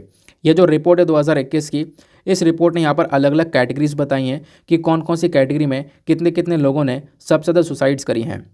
बात आती है यहाँ पर डेली वेजर्स की, वेजरा लिख दिया है, डेली वेजर्स की, यानी कि ऐसे लोग जो कि रोज़ाना पैसे कमाकर अपना जीवन व्यतीत कर रहे हैं। तो जो डेली वेज अर्नर है ना, ये इन्होंने सबसे ज़्यादा सुसाइड करी है साल 2021 के अंदर, ऐसा बताया जा रहा है। लगभग 42,004 के आसपास सुसाइड्स यहाँ पर की गई थी डेली वेजर्स के थ्रू। उसके बाद यहाँ पर फार्मिंग सेक्टर के अंदर दूसरे नंबर पर सबसे ज़्यादा सुसाइड्स हुई हैं, जो किसान भाई हैं वहाँ पर सुसाइड्स देखने को मिली हैं। और सुसाइड्स के जितने भी रीज़न है उसमें से मैंने आपको पहले ही बता रखा है, इसके बारे में पढ़ाया था आपको 2 दिन पहले। 33.2% तो केसेस निकल कर आए फैमिली प्रॉब्लम्स के, है ना। यहाँ पर आप कह सकते हो मैरिज रिलेटेड प्रॉब्लम्स के अलावा फैमिली में बहुत सारी प्रॉब्लम हो सकती हैं, तो उनका प्रॉब्लम की वजह से यहाँ पर सुसाइड्स देखने को मिली हैं। और 4.8% यहाँ पर सुसाइड्स हुई है मैरिज रिलेटेड, यानी शादी से संबंधित दिक्कतों की वजह से। 18.6% सुसाइड्स हुई है इलनेस की वजह से, यानी कि बीमारियों की वजह से। तो ये आपने सुसाइड्स के बारे में समझा। अगर हम लोग यहाँ पर स्टेट की बात करें तो महाराष्ट्र ने टॉप किया है, महाराष्ट्र ने हमारे पूरे देश को टॉप कर लिया है इस पर्टिकुलर सुसाइड वाले केस के मामले में। महाराष्ट्र के बाद तमिलनाडु, देन उसके बाद मध्य प्रदेश आ जाता है सुसाइड्स के मामले में। यूनियन टेरिटरीज़ की बात करें तो यहाँ पर आ जाता है दिल्ली में रिकॉर्ड तोड़ सुसाइड्स देखने को मिले हैं। बाकी आपसे मेंस के पर्सपेक्टिव से पूछा जाए कि सुसाइड्स को टैकल करने के लिए हमारे पास में क्या क्या इनिशिएटिव्स हैं, तो वो इनिशिएटिव्स भी आपको पता होने चाहिए। जैसे पहला इनिशिएटिव है मेंटल हेल्थ केयर एक्ट 2017। ये जो हेल्थ केयर एक्ट है ना, इसका काम है कि पर्सन्स को यहाँ पर हेल्थ केयर सर्विसेज प्रोवाइड करवाना। फिर उसके बाद में किरण हेल्पलाइन आपको देखने को मिलेगी। 24 घंटे यहाँ पर किरण हेल्पलाइन अवेलेबल है। अगर आप यहाँ पर एंजाइटी, स्ट्रेस या डिप्रेशन या फिर आपको सुसाइडल थॉट्स आ रहे हैं तो आप यहाँ पर इस कॉन्टैक्ट पर कॉन्टैक्ट कर सकते हो, आपको यहाँ पे एक सपोर्ट मिलेगा। फिर उसके बाद में आता है एक Manodarpan initiative. Manodarpan initiative basically यहाँ पर मिनिस्ट्री ऑफ एजुकेशन का यहाँ पर एक इनिशिएटिव देखने को मिलेगा आत्मनिर्भर भारत अभियान के अंदर में। इसका मकसद है यहाँ पर अगेन स्टूडेंट्स को एक ब्रेन सपोर्ट प्रोवाइड करवाना, है ना। जो फैमिली मेम्बर्स हैं, टीचर्स हैं, इन सबको यहाँ पर एक मेंटल हेल्थ सपोर्ट प्रोवाइड करवाना। और कोविड-19 के समय पर यहाँ पर ये लाया गया था और कोविड-19 के समय पर इसने ढेर सारे लोगों को इस प्रकार से सपोर्ट दिया था, ब्रेन सपोर्ट प्रोवाइड करवाया था, ठीक है ना। तो वो बात यहाँ पर इस पर्टिकुलर आर्टिकल में बताई गई। तो ये था हमारा ओवरऑल डिस्कशन। आई होप आपको मज़ा आ चुका होगा, काफ़ी कुछ आपने सीखा होगा। देखो आज के न्यूज़पेपर में ना कुछ भी काम की चीज़ें नहीं थी, आप पूरा न्यूज़पेपर छान मारो। अच्छा, एक छोटा सा आर्टिकल और है, ये मैं आपको बता देता हूँ। जो हमारा रिपब्लिक डे होने वाला है ना 26 जनवरी को, तो उस जनवरी में अब की बार कौन से एक चीफ गेस्ट होने वाले हैं, तो इजिप्ट के जो प्रेसिडेंट है वो चीफ गेस्ट होने वाले हैं, अब्दुल फतह। इनको यहाँ पर एज अ चीफ गेस्ट बुलाया गया है, ऐसा आप कह सकते हो। तो 2023 का जो भी हमारा रिपब्लिक डे होगा उसमें इजिप्टियन प्रेसिडेंट को चीफ गेस्ट की तरह रखा गया है। बाकी आपको मैं पूरा का पूरा न्यूज़पेपर दिखा देता हूँ। देखो कुछ भी आपको ऐसा नहीं मिलेगा काम का हो, तो इस वजह से यहाँ पर थोड़ा टाइम वेस्ट करना बेकार लगता है। इस चक्कर में मैंने कुछ अलग अलग आर्टिकल लेकर डिस्कशन कर लिया। इनफैक्ट आप एडिटोरियल भी देखोगे ना, यहाँ पर चाइना से रिलेटेड आपको ये देखने को मिलेगा। आर्टिकल बिल्कुल ख़राब हैं, मैं आप पढ़ चुका हूँ, आप बिल्कुल भी टाइम वेस्ट ना करें। एक एडिटोरियल ये था सेम सेक्स मैरिज को लेकर, ये मैंने जानबूझकर डिस्कस नहीं किया, तो आप कहोगे क्यों नहीं डिस्कस किया, बहुत इंपॉर्टेंट है। मैंने इसके बारे में परसों ही चर्चा करी है, थंबनेल लगा हुआ है वो, है ना। थंबनेल प्लीज़ आप लोग देखना, परसों वाला वीडियो ओपन करना और स्टार्टिंग में पहले ही आर्टिकल मैंने डिस्कस किया है सेम सेक्स मैरिज को लेकर, तो प्लीज़ परसों वाला वीडियो कवर करना। परसों वाले वीडियो में आपको इसके बारे में सारी जानकारी मिल जाएगी। ओवरऑल वही जानकारी यहाँ पर है, ठीक है ना, बिल्कुल सेम टू सेम है। तो टाइम वेस्ट क्यों किया जाए, क्यों फालतू में वीडियो को लेंथी बनाया जाए, है ना। फिर उसके बाद में आप देखोगे इस प्रकार से सारे के सारे जो आर्टिकल्स हैं वो कहीं ना कहीं स्टेटमेंट वाइज हैं, कुछ भी काम का आपको नहीं देखने को मिलेगा। G20 के बारे में ऑलरेडी हमने डिस्कशन किया। और फिर उसके बाद में आपको पता होगा मंडे है और मंडे में इकोनॉमी का पेज आता ही नहीं है, डायरेक्टली स्पोर्ट आता है। इस वजह से यहाँ पर थोड़े अलग से आर्टिकल लेकर डिस्कस किया गया ताकि आपका दिन आज का भी इफेक्टिव रहे। अब फटाफट हम लोग प्रीलिम्स के सवाल के आंसर को देखते हैं। तो India is a member of which among the following, Bharat यहाँ पर इन तीनों में से किसका मेंबर है बताना है आपको। ऑप्शन नंबर बी इसका सही उत्तर है, यानी कि तीसरा नंबर। ईस्ट एशिया समिट का यहाँ पर इंडिया मेंबर देखने को मिलेगा, ठीक है ना। एशिया पैसिफिक इकोनॉमिक कॉर्पोरेशन के अंदर 21 मेंबर हैं, यहाँ पर इंडिया इसका मेंबर नहीं है। आसियान के अंदर 10 मेंबर हैं, अगेन यहाँ पर इंडिया मेंबर नहीं है। फिर जो ईस्ट एशिया समिट है इसके अंदर 18 मेंबर हैं, अगर यहाँ पर आपको इंडिया भी एक मेंबर देखने को मिलेगा। India, New Zealand, Republic of Korea, Russia, USA, है ना। ये इस प्रकार से यहाँ पे काफ़ी सारी कंट्रीज़ देखने को मिलती हैं। आसियान देश हैं, आसियान देशों के अलावा 8 देश और हैं और उनके नाम मैंने अभी आपको बताए, जिसमें Australia, China, Japan, India, New Zealand, Republic Korea, उसके बाद रशिया, USA देखने को मिलेंगे। तो दैट इज़ वाई यहाँ पर जो थर्ड वाला ऑप्शन है वो करेक्ट है, तो ऑप्शन नंबर बी इसका सही आंसर हो जाएगा। नाउ मिलते हैं आपसे अगले वीडियो में। आज के लिए bye bye, have a nice day, thank you and जय हिंद।